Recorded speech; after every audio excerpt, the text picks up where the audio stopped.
ओ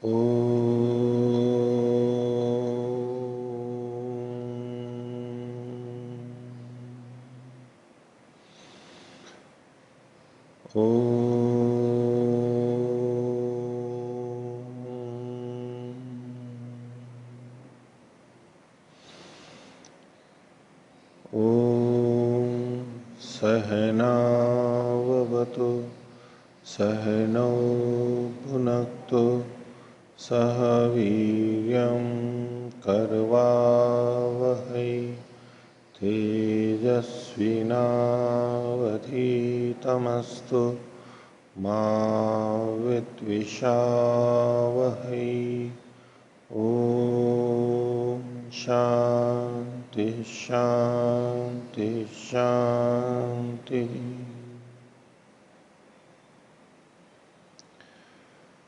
न्याय दर्शन की 84वीं कक्षा न्याय दर्शन के चौथे अध्याय का प्रथम आनेक प्रारंभ कर रहे हैं, यानी चौथे अध्याय का प्रारंभ करते हैं।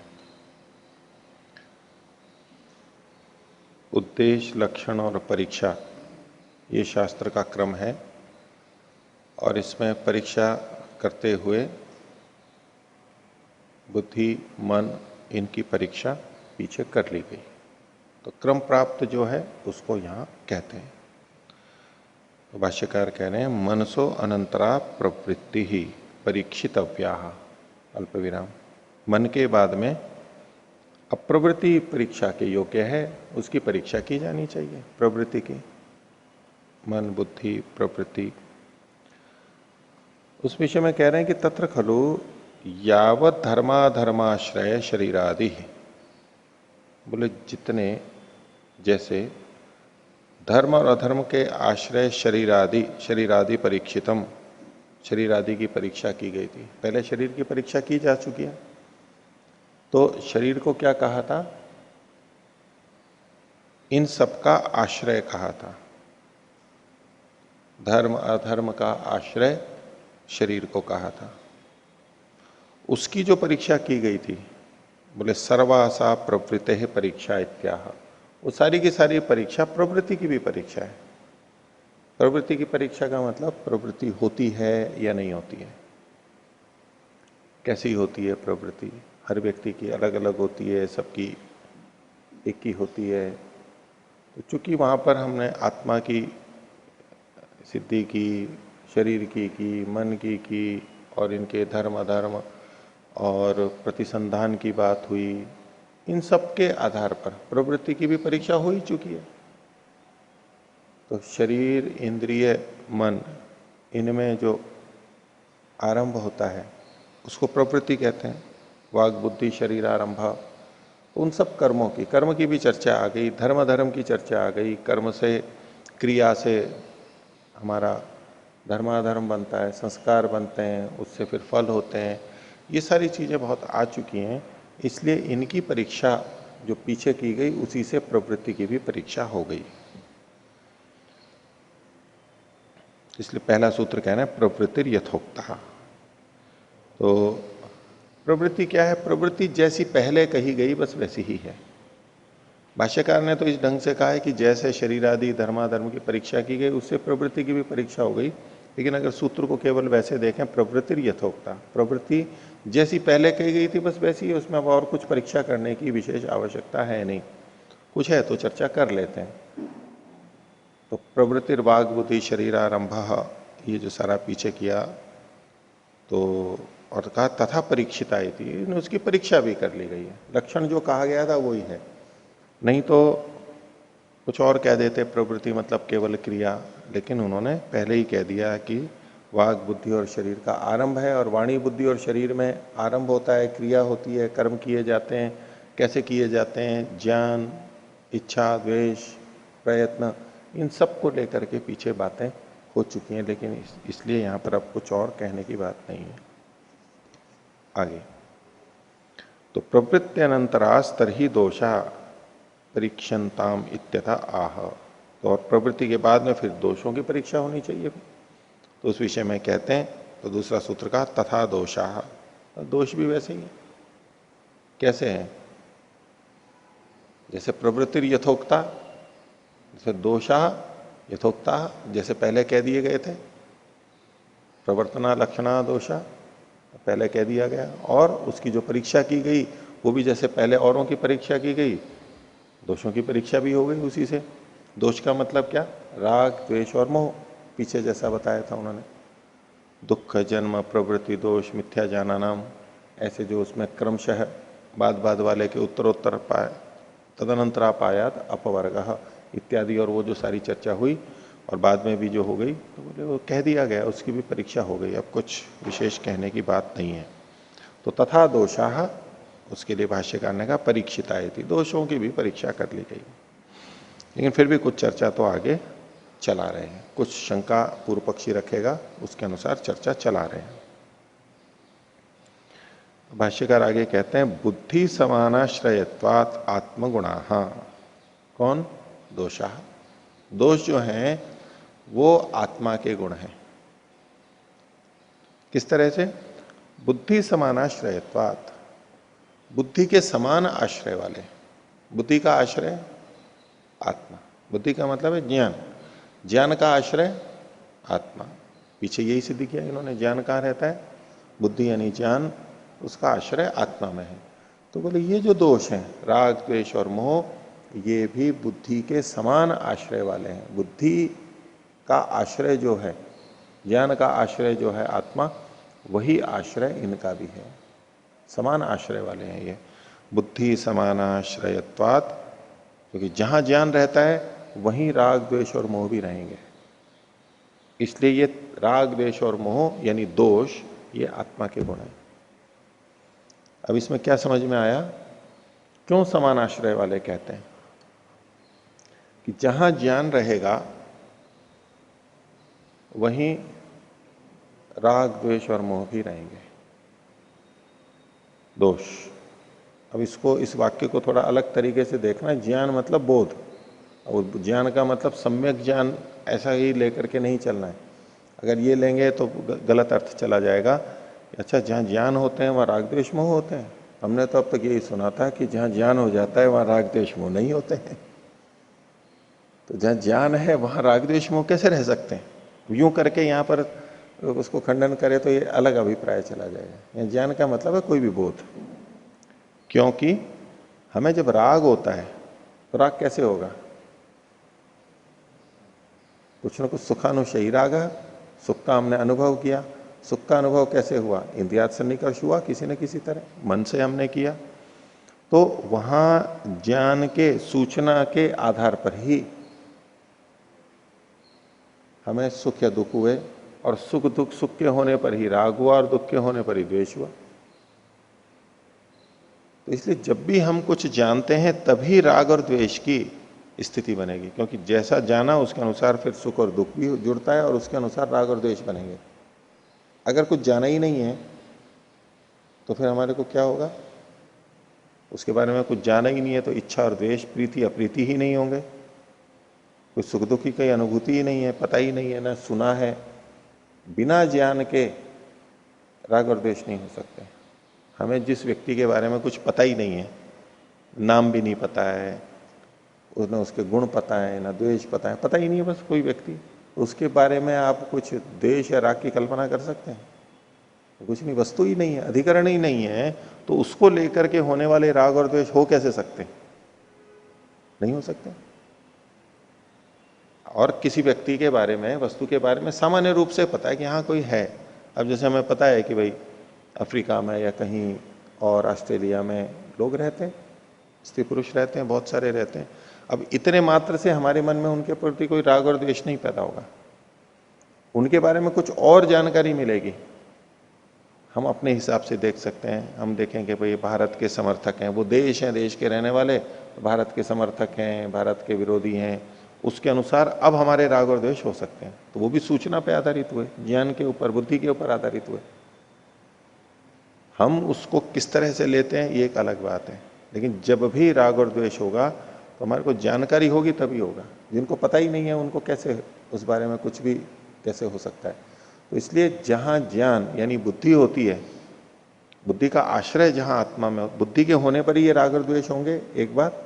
और बुद्धि जहां हो रहती है वहीं पर ही ये राग और द्वेष भी होंगे। ये भी एक तरह के बोध हैं। राग का हमारे को बोध होता है, राग की स्थिति है और राग का बोध भी होता है। द्वेष की स्थिति है, द्वेष का बोध भी होता है हमारे को। और इसी तरह से मोह, मोह मतलब तो मिथ्या ज्ञान है, उल्टा ज्ञान है।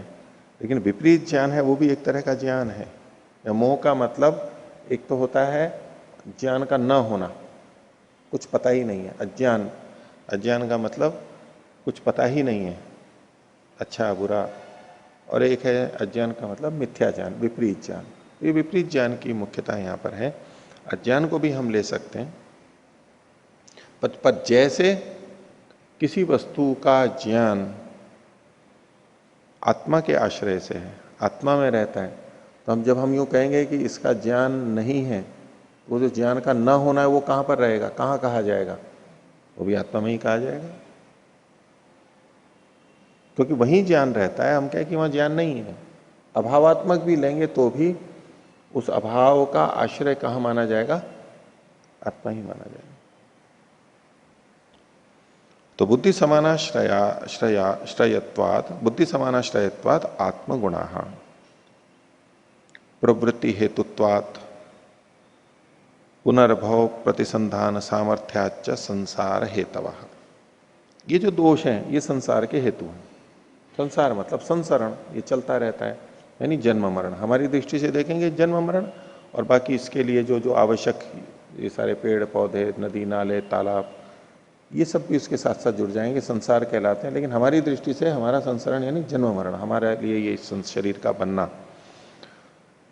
तो चूंकि ये प्रवृत्ति के हेतु होते हैं, प्रवर्तना लक्षणा दोषा, लक्षणा दोषा, प्रवृत्ति से एक तो अर्थ उसका है कि प्रवृत्ति से दोष का पता लगता है कि कैसे दोष हैं। तो जैसी प्रवृत्ति है उसके आधार पर पता लग जाता है कि इसमें कौन से दोष हैं, राग द्वेष और मोह में से। और इनमें कारण कार्य संबंध हम देखेंगे तो दोष के कारण से प्रवृत्ति होती है, दोष के कारण से प्रवृत्ति होती है। अपवर्ग वाली प्राप्ति का सूत्र क्या है? दुख, जन्म, प्रवृत्ति, दोष, मिथ्या ज्ञान। तो क्रम वहां पर भी वही है।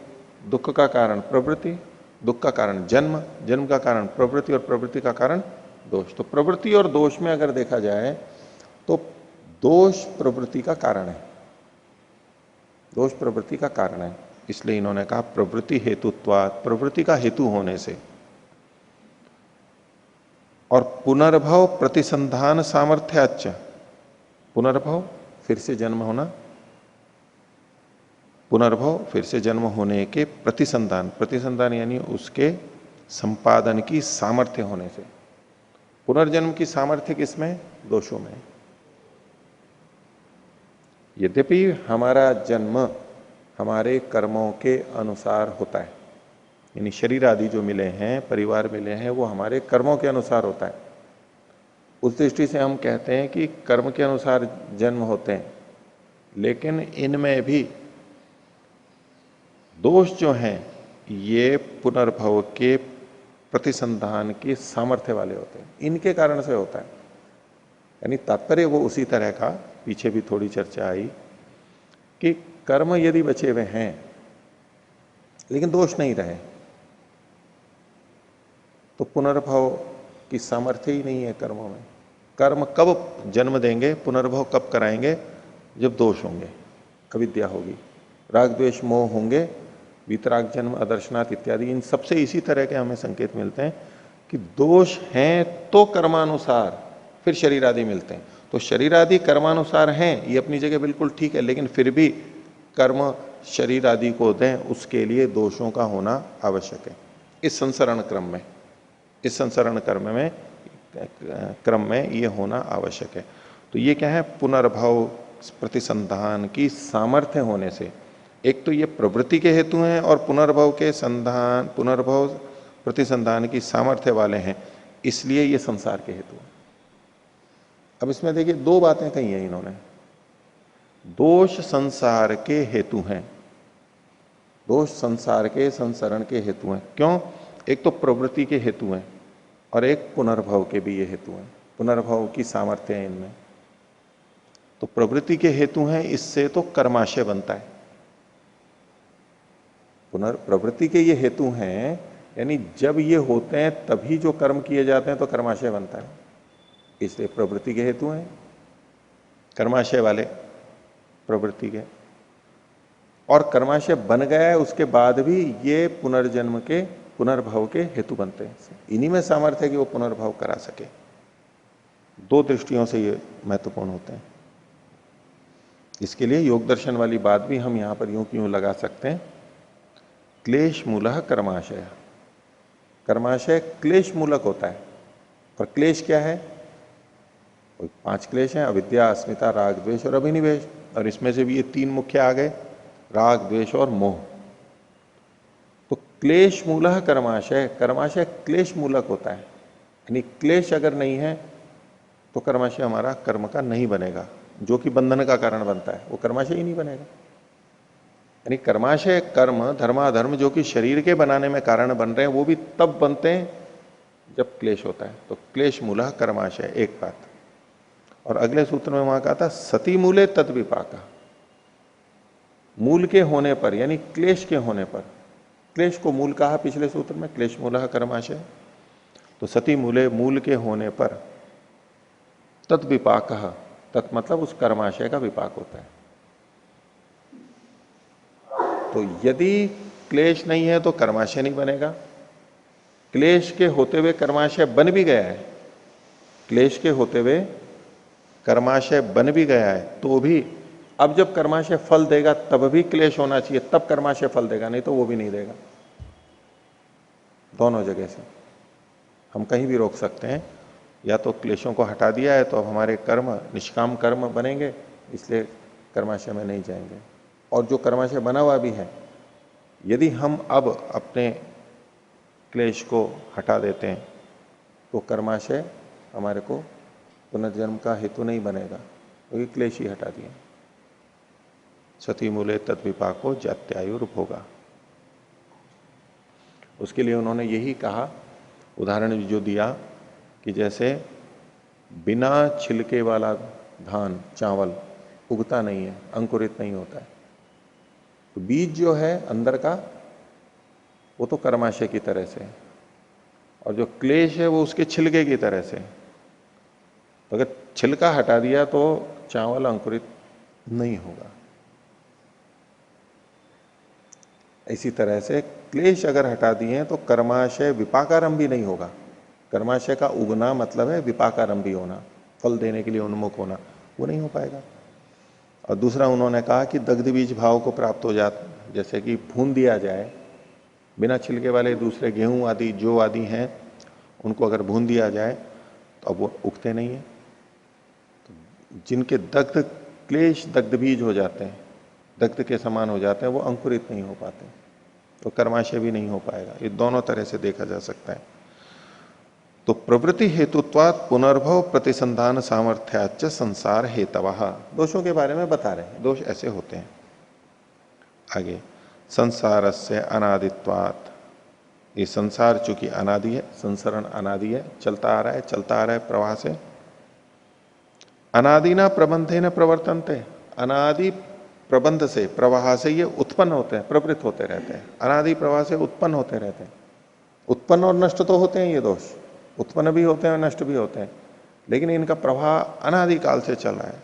हम ये सोचें कि कोई ऐसा समय हो जब ये शुरू हुए हों, उससे पहले तो राग द्वेष मोह थे ही नहीं, और अब फिर हुए और फिर ये चल रहे हैं, ऐसा नहीं, अनादिकाल से थे। संसारस्य अनादित्वात् अनादिना प्रबंधेन प्रवर्तन्ते मिथ्या ज्ञान निवृत्तिस तत्व ज्ञानात्।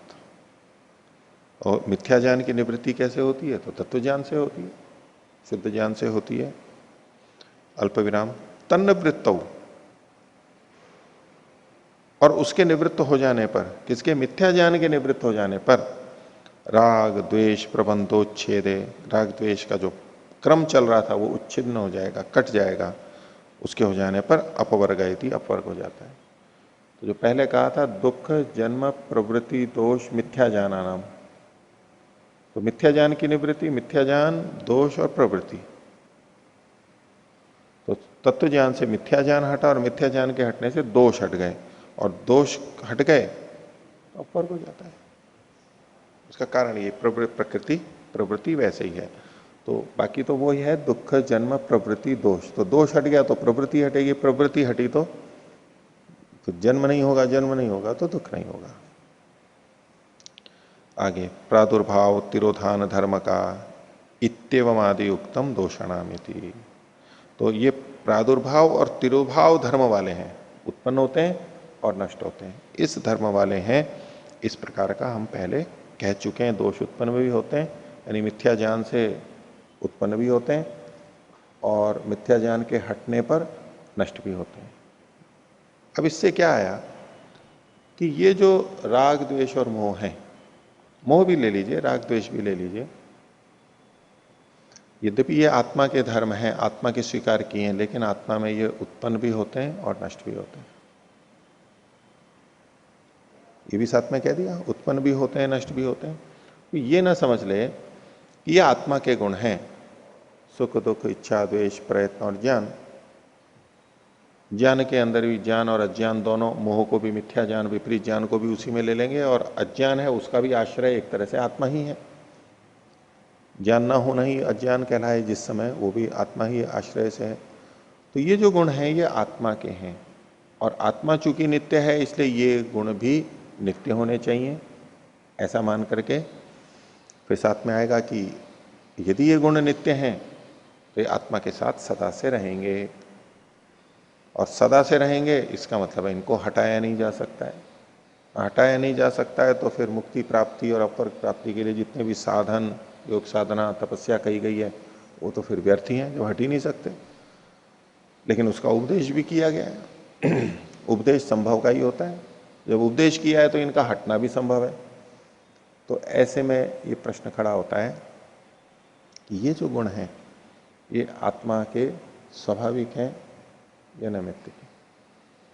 अगर आत्मा के स्वाभाविक हैं, आत्मा में ही होते हैं, इस अर्थ में देखेंगे तो ये तो ठीक बात है कि ये आत्मा इन सब का अनुभव करता है, आत्मा में होते हैं। लेकिन ये नैमित्तिक हैं या स्वाभाविक हैं, ये एक विचार यहां पर अवश्य आता है। जब जैसे आत्मा के स्वाभाविक मानने में प्रश्न खड़े हो रहे हैं, ऐसे आत्मा के नैमित्तिक मानने में भी प्रश्न खड़े होते हैं। वो कहते हैं कि नैमित्तिक है तो फिर किस निमित्त से आए ये? राग द्वेष क्या पूरी तरह से नैमित्तिक ही है? आत्मा का अपना कुछ है ही नहीं इसमें, नैमित्तिक है। और फिर ये भी साथ में जोड़ देते हैं जो उस तरह सोचते हैं कि अभाव से भाव की उत्पत्ति नहीं होती, तो आत्मा में अगर ये नैमित्तिक गुण आया है तो इससे पहले कहाँ था ये?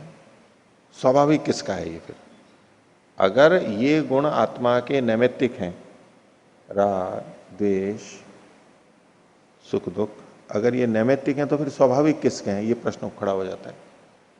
किस तरह से? पानी और अग्नि का उदाहरण लेते हुए कि पानी में शीतलता स्वाभाविक है, अग्नि के संपर्क से उसमें उष्णता आती है, तो जल में उष्ण गुण आ गया। अब ये उष्ण गुण जल का नैमित्तिक गुण है। नैमित्तिक गुण है तो निमित्त किस निमित्त से आया? तो बोले अग्नि के निमित्त से आया। जब अग्नि के निमित्त से पानी में उष्णता आई तो हम कह सकते हैं ना यहां पर कि वो जो उष्ण गुण है जल का तो नैमित्तिक हो गया, तो स्वाभाविक गुण किसका है? उष्णता, अग्नि का। ठीक है, तो जो नैमित्तिक गुण होता है वो दूसरे द्रव्य से आता है, दूसरे से द्रव्य से आता है तो उसका कोई स्वाभाविक होगा कहीं से। तो ऐसे ही राग और द्वेष, सुख और दुख यदि आत्मा के नैमित्तिक हैं, ये स्वाभाविक गुण किसके हैं? आए कहां से हैं? ये फिर चर्चा चलने लग जाती है। फिर होता है कि भाई कौन बची हैं चीजें? दो ही तो चीजें और बची हैं, तीन ही तो हैं, ईश्वर जीव और प्रकृति। जीव के बारे में, आत्मा के बारे में तो प्रश्न खड़ा हुआ है कि इसका तो नैमित्तिक है, ये मान करके चला जा रहा है, तो निमित्त क्या? दो ही तो हो सकते हैं, ईश्वर और प्रकृति। अब ईश्वर के अंदर राग और द्वेष मान नहीं सकते, तो विद्या से युक्त है, वहां राग और द्वेष कहाँ है? तो परमात्मा से तो राग और द्वेष आ नहीं सकते। और दुख परमात्मा से आ रहा है तो क्या परमात्मा में क्या दुख रहता है? परमात्मा का स्वाभाविक गुण अगर दुख मान लिया जाए तो यूं कहेंगे कि परमात्मा भी दुख से युक्त है। तो परमात्मा का स्वाभाविक वो गुण होते हुए आत्मा में आ रहा है, ये भी नहीं बनती बात। और सुख, सुख गुण परमात्मा का माना गया है तो बोले वो तो उसका आनंद है। यहां तो सुख का मतलब है, ये प्राकृतिक सुख की बात है। तो परमात्मा भी कोई प्राकृतिक सुख लेता है क्या? उसको भी प्राकृतिक सुख होता है क्या? वो तो अपने आनंद से, उसका आनंद प्रकृति के आनंद सुख से अलग है। उसको आप आनंद को सुख कह लो, आनंद कह लो, उसका अपना है, उसको क्या जरूरत है? जीव को तो परमात्मा का भी आनंद या सुख मिलता है और प्रकृति का भी सुख या आनंद मिलता है। तो बात तो इसकी थी, जो प्राकृतिक सुख और आनंद है ये कहां से आ रहा है? जो परमात्मा से आ रहा है आनंद सुख, वो परमात्मा का मान लिया, लेकिन उसके अलावा भी तो हमारे को सुख आता है, वो किसका है? हमारा नैमित्तिक है तो आया कहां से है? तो अकेली परिशेष न्याय से कौन बचेगा? प्रकृति बचेगी, प्रकृति से आया। तो फिर ये कहते हैं कि भाई सुख और दुख किसके गुण है? प्रकृति के। प्रकृति के कैसे गुण है? नैमित्तिक या स्वाभाविक? प्रकृति के स्वाभाविक गुण मानने पड़ेंगे। और प्रकृति के स्वाभाविक गुण मानते हैं तो दूसरा पक्ष ये कहता है कि अगर प्रकृति के सुख दुख गुण स्वाभाविक हैं तो फिर तो प्रकृति को भी अनुभव में आने चाहिए ये सुख और दुख। और यदि प्रकृति को सुख दुख अनुभव में आ गए तो फिर तो वो तो चेतन हो गई, जड़ कहां पर रही? ये एक उलझन इससे संबंधित रहती है, विचार चलते रहते हैं, बहुत सारे लेख लिखे गए हैं। ये प्रश्न खड़ा होता है कि सुख दुख इच्छा द्वेष प्रयत्न आदि आत्मा के स्वाभाविक गुण हैं या नैमित्तिक गुण है? तो इसमें हम सुख दुख से अगर प्रारंभ करें कि सुख और दुख की अनुभूति कौन करता है, तो ये न्याय दर्शन और भी दूसरों की दृष्टि से देखें तो ये आत्मा करता है। सुख दुख की अनुभूति जो करता है उसे ही चेतन कहते हैं, वही आत्मा है। अब इसमें दूसरों को, कईयों को दिक्कत होती है जो आत्मा को निर्विकारी मानते हैं, चेतन मानते हैं, आत्मा को निर्विकारी मानते हैं, अपरिणामी मानते हैं। बोले यदि सुख दुख की अनुभूति आत्मा को मान ली जाएगी तो फिर तो आत्मा परिणामी हो जाएगा, विकारी हो जाएगा। शास्त्र तो उसको अविकारी कहता है। वहां फिर एक नई समस्या आती है। अगर अनुभूति तक ही देख रहे हैं तो अभी तो सुख दुख आत्मा के नैमित्तिक हैं या स्वाभाविक है, एक विचारने की बात है। और आत्मा के माने भी जाए तो स्वाभाविक मानो चाहे नैमित्तिक मानो, आत्मा यदि सुखी दुखी हो रहा है तो वो लोग कहते हैं कि ये जो बोध है कि मैं सुखी हो रहा हूं, मैं दुखी हो रहा हूं, यही भ्रांति है, यही अविद्या है। आत्मा कभी सुखी दुखी होता ही नहीं है क्योंकि वो अविकारी है, अपरिणामी है। ये पूरा दर्शन चलता है उसमें, प्रचलित है। तो फिर सुख दुख कहां मानेंगे? बोले मन में ही मानो, मन ही सुखी दुखी होता है, सब कुछ होता है, आत्मा नहीं होती है। तो फिर मन को ये सब कुछ होता है अगर सुख दुख, तो आत्मा में क्या होता है? प्रश्न ये खड़ा हो जाता है। तो दर्शनों का है कि चिदवसानो भोग, भोग जो भी होगा सुख या दुख, उसका अवसान, उसकी समाप्ति आत्मा पे ही होती है। आत्मा में ही कर्तृत्व और आत्मा ही में ही भोक्तृत्व, भोगनापन और करनापन, ये दोनों आत्मा में ही स्वीकार किए। ये दर्शनों का एक मत सिद्धांत है। पर वो लोग जब कहते हैं, वो कहते हैं कि नहीं ये तो भ्रांति है, आत्मा करता है, मैं करता हूं, ये मानना तो अविद्या है। मैं तो करता ही नहीं हूं और ना मैं भोगता हूं, इसको तत्वज्ञान बोलते हैं वो। अगर जब तक हम ये मान रहे हैं कि मैंने किया, मैं कर रहा हूं, तो अहंकार है साथ में, और मैं क्या करता हूं और मैं भोग रहा हूं, ये भी अहंकार के कारण से है, अविद्या के कारण से है। तो जब जब जो ये सोचा जाता है कि मैं करता हूं और मैं भोगता हूं, ये सारा का सारा ज्ञान मिथ्या ज्ञान है, अविद्या है। इसलिए तत्वज्ञान क्या है? जिस समय ये लगे कि न मैं करता हूं न मैं भोगता हूं, मैं तो निर्लिप्त एक तरफ हूं, निर्विकार, इसको तत्वज्ञान कहते हैं। और तभी मुक्ति होती है। ये और साथ में वहां जुड़ा हुआ है। तो इसमें दर्शनों की दृष्टि से, वैदिक दर्शनों की दृष्टि से उत्तर है कि सुख दुख को भोगने वाला तो चेतन ही मानना पड़ेगा, आत्मा ही है। उनकी आपत्ति है कि इससे आत्मा विकारी हो जाएगा। कोई विकारी नहीं होगा, आत्मा का स्वभाव ही ऐसा है। वो सुखी भी होता है और दुखी भी होता है, ये इसका स्वभाव है। इसमें विकार की ये प्रकृति वाला परिणाम, प्रकृति जैसा विकार की बात कोई नहीं है। इससे आत्मा की नित्यता में कोई अंतर नहीं आता है। विकारी और परिणामी मानते ही वो आत्मा को अनित्य देखने लगते हैं।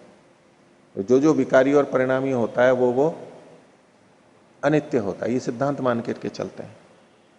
और चूंकि आत्मा को स्पष्ट ही नित्य कहा है, बोले चूंकि नित्य है इसलिए उसको विकारी और परिणामी नहीं मान सकते, और विकारी परिणामी नहीं मान सकते तो सुखी दुखी होना और करना ये सब भी नहीं मान सकते इसमें।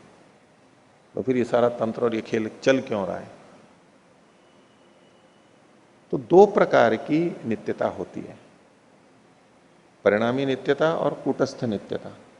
प्रकृति भी तो है, प्रकृति भी तो नित्य है, लेकिन फिर भी परिणमन होते हुए भी वो अपने आप में नित्य है, वो एक अलग नित्यता है। और एक कूटस्थ नित्यता होती है, वैसा का वैसा रहना। तो परिणमन होना मात्र, मैं वहां से ये संकेत ले रहा हूं, हालांकि वहां आत्मा को कूटस्थ नित्य है, परमात्मा को कूटस्थ नित्य की दृष्टि से कहा गया है, लेकिन मैं उससे ये संकेत क्या ले रहा हूं, उदयवीर जी ने कुछ इसी तरह से इस प्रश्न का समाधान किया है कि सुख दुख का होना ये आत्मा का स्वभाव ही है, ये अनुभूति होना स्वभाव ही है, इससे आत्मा की नित्यता में कोई अंतर नहीं आता है। और इसी तरह से आत्मा को ही कर्ता मानना पड़ता है। कर्म भले ही मन, इंद्रिय और शरीर में हो रहे हों, आत्मा में नहीं हो रहे हो, उस दृष्टि से वो निष्क्रिय है, किंतु कर्म का दायित्व आत्मा का ही है, क्योंकि वही जानने वाला है, ज्ञाता वही है। जो ज्ञाता है वही करता है, और जो करता है वही भोगता है। ये न्याय संगत है। ज्ञाता आत्मा हो, कर्ता इंद्रियां शरीर आदि हो, और भोक्ता भी इंद्रियां शरीर आदि हो, आत्मा नहीं हो, ये नहीं। जो ज्ञाता है वो ही करने वाला है और वही भोक्ता होगा, तभी न्याय व्यवस्था और ये सारी संगतियां लगती हैं। नहीं तो बस इसको कहते रहते हैं कि वो इसको भ्रांति कहते रहते हैं और अपने भाव में चले जाते हैं। सोचते रहो कि भाई मैं करता नहीं हूं, मैं भोक्ता नहीं हूं, मैं तो केवल ज्ञाता हूं। इतने सोचने मात्र से नहीं होता, वो अपने आप में एक मिथ्या भ्रांति है। तो सुख और दुख आत्मा के स्वाभाविक गुण हैं या नैमित्तिक है? तो ये समझ में आता है कि क्योंकि सुख और दुख ये संवेदनाएं हैं, ये ज्ञान की तरह से हैं, ज्ञान से यद्यपि अलग किया है इनको, लेकिन फिर भी एक समझने के लिए इनकी उत्पत्ति होती है। सुख और दुख की उत्पत्ति होती है। हम जब ये देखते हैं जैसे पानी में उष्णता आई अग्नि से, तो ऐसे सुख दुख आया किसी द्रव्य से आया हो, ऐसा नहीं। इसकी स्थिति बनती है। यद्यपि ये सत्वर स्तंभ के आधार पर ही होते हैं, सत्वगुण से सुख और रजोगुण से दुख होता है। और प्राकृतिक पदार्थों से जब हमारा सन्निकर्ष होता है, उस सन्निकर्ष में पीछे चर्चा आ ही चुकी है कि इस सन्निकर्ष से इंद्रियों में सुख दुख नहीं होता है। इंद्रियों से तो वो सूचनाएं अंदर चली जाती हैं, और अंदर जाने के बाद में वहां पर अब अनुकूलता प्रतिकूलता के आधार पर सुख और दुख की उत्पत्ति होती है। और उस सुख दुख की उत्पत्ति में मन भी कारण बनता है। बाहर से जो सूचनाएं आई, हमारा जो पहले का ज्ञान था, उन सबके मिलने पर अनुकूलता लगती है। ये मन में सत्वगुण की वृद्धि होती है उस इतना, तो आत्मा को सुख होगा। मन में रजोगुण की वृद्धि होती है तो आत्मा को दुख हो जाएगा। अनुभूति सुख दुख की आत्मा ही करेगा, लेकिन इसका यह मतलब नहीं है कि प्राकृतिक पदार्थों से सुख दुख हमारी इंद्रियों में आए, इंद्रियों से मन में गए और मन से सुख दुख आत्मा में चले गए, ऐसा नहीं। बाहर से तो छोड़ ही दीजिए। अब रही बात मन की, कि मन से आत्मा में सुख दुख गया। मन आत्मा के सुख दुख का कारण तो बना है, लेकिन आत्मा में सुख दुख मन से गया है ऐसा नहीं कहना चाहिए। मन में सुख दुख है ही नहीं। मन में सुख दुख का कथन जहां भी आएगा उसका यही मतलब है कि सत्वगुण की वृद्धि या रजोगुण की वृद्धि, उस वृद्धि के कारण से आत्मा में सुख और दुख की अनुभूति होगी। तो इस दृष्टि से सुख और दुख विभिन्न निमित्तों से होते हैं हमारे को, चाहे बाह्य भौतिक पदार्थ हो, चाहे आंतरिक कोई हमारी भावना हो, कोई स्मृति हो, निमित्त से होते हैं, निमित्त से हमारे को होते हैं। इस दृष्टि से निमित्त नैमित्तिक माने जाएंगे सुख और दुख। किंतु सुख दुख को भोगने की सामर्थ्य, सुख दुख को जानने की सामर्थ्य, ये आत्मा की स्वाभाविक है, ये नैमित्तिक नहीं है। सुख और दुख नैमित्तिक होंगे, लेकिन सुख दुख को अनुभव करने की सामर्थ्य, सुखी होना और दुखी होना, ये जो सामर्थ्य है, ये आत्मा की स्वाभाविक है, ये किसी निमित्त से नहीं आई है।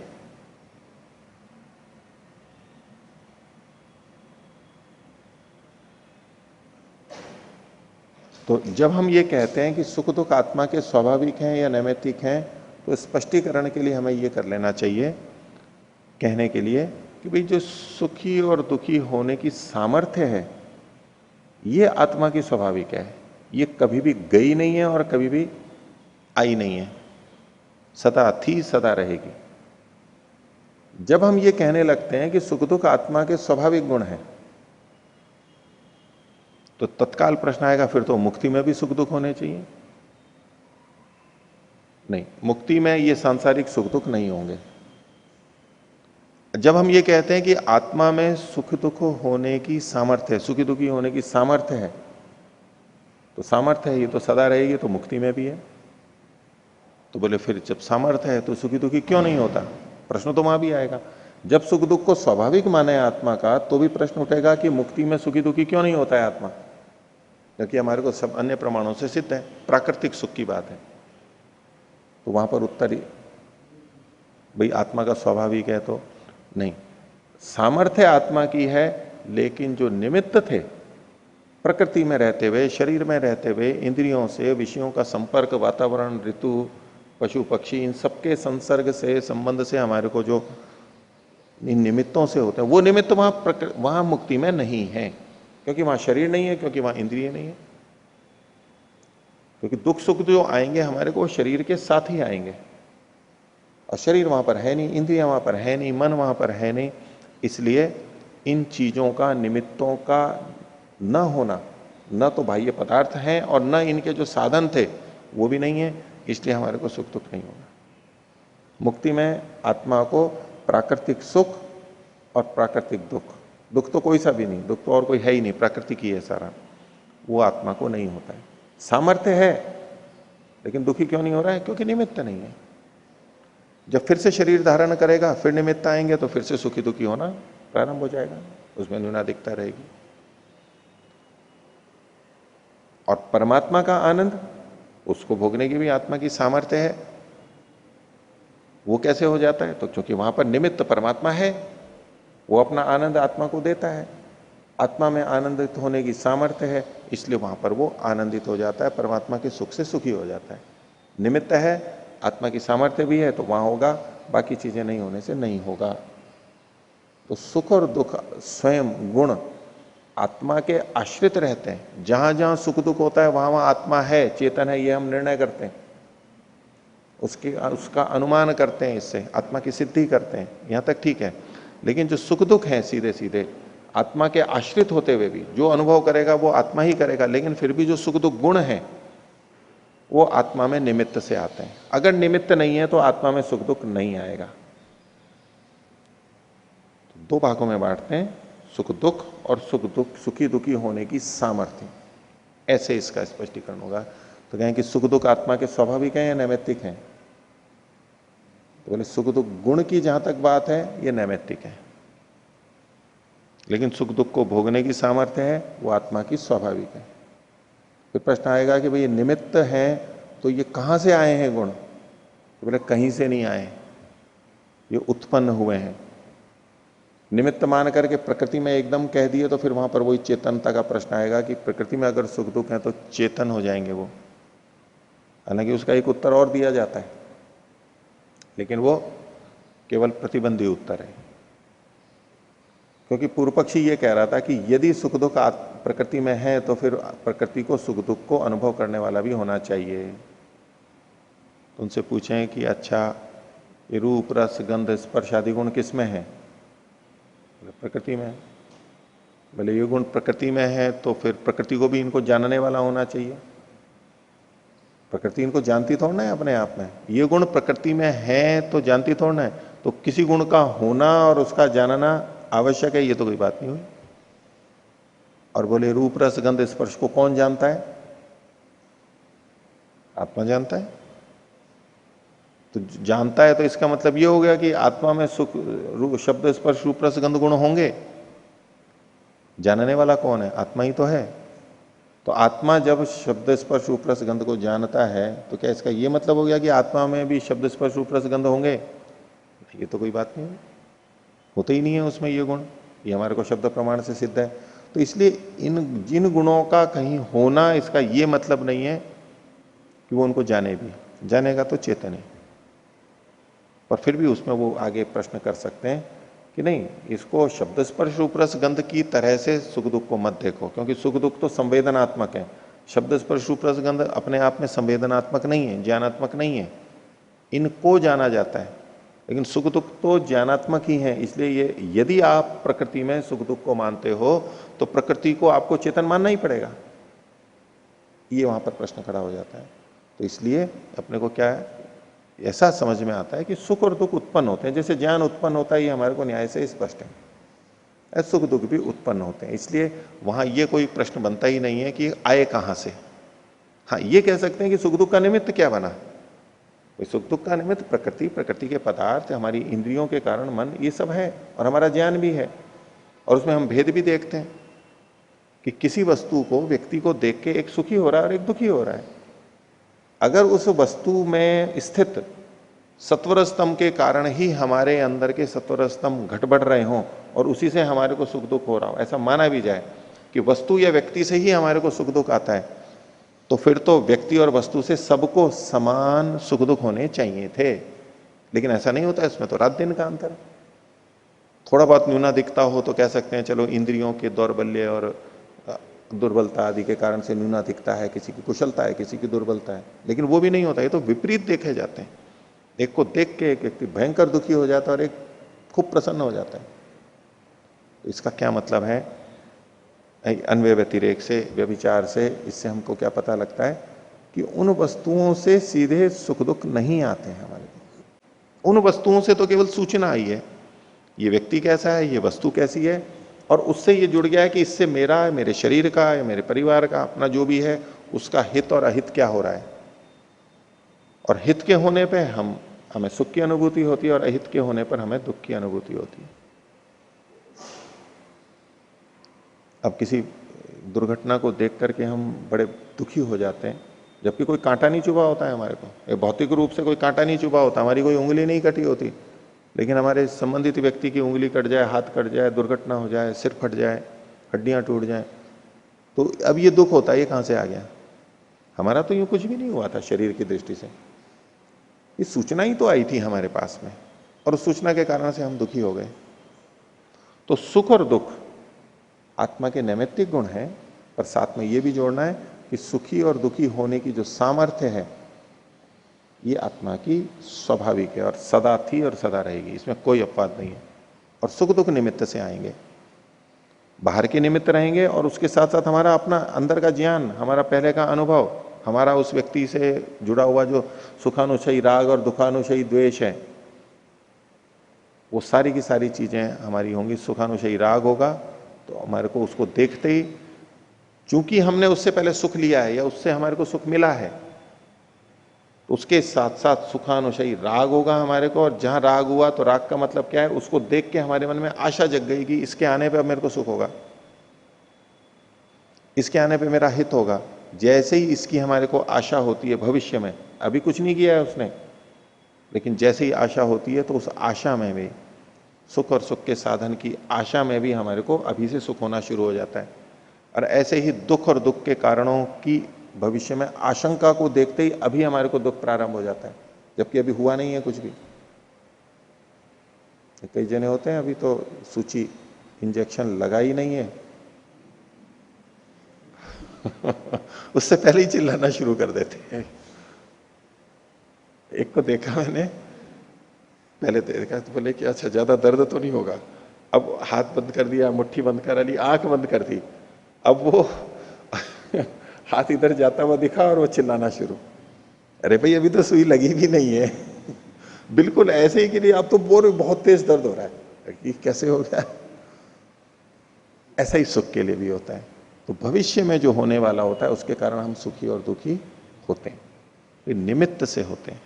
ठीक है, सुख दुख के बारे में नैमित्तिक और स्वाभाविक का स्पष्टीकरण हो गया। कुछ पूछना है, बोलो।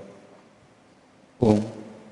सुख दुख अन्य पदार्थ से चलकर नहीं आते आत्मा में, इसके विपरीत एक जैसे तर्क दे सकते हैं क्या कि जो गुण होते हैं वो अपने गुणी को छोड़ते नहीं है? अगर ऐसा मानेंगे कि पदार्थ से सुख दुख आता हो तो हमको वहाँ पे भी मानना पड़ेगा कि गुण गुणी को छोड़ के आ रहे, ऐसा अगर जो लोग कहते हैं, बिल्कुल ये तर्क रखा जा सकता है। इन्होंने क्या तर्क रखा, जैसे कि अग्नि से जल उष्ण हुआ है ऐसे, तो वहां से कहीं से कमी तो होगी। जैसे कि हम ठंडा करते हैं या गर्म भी करते हैं, तो कोई फल वगैरह को सर्दियों में गर्म करते हैं तो भाई गर्म पानी में डाल देते हैं, सेक तो सकते नहीं उसको, गुनगुना करना है, ठंडा कटानी है। तो फलों को गर्म पानी में डाला है तो फल तो गर्म हो जाएंगे, यानी ठंड उनकी खत्म हो जाएगी, लेकिन पानी की गर्मी कम हो जाएगी। इनका यह कहना है कि अगर ये माना जाए कि द्रव्य या वस्तु, व्यक्ति, उसमें सुख दुख है और उसको देख करके हमें सुख हुआ है, इसका मतलब है अगर वहां से सुख दुख आ रहे होते तो वहां पर सुख कम हो जाने चाहिए थे। तो किसी को देख करके हमें प्रसन्नता हो रही है तो उसमें क्या हो जाना चाहिए था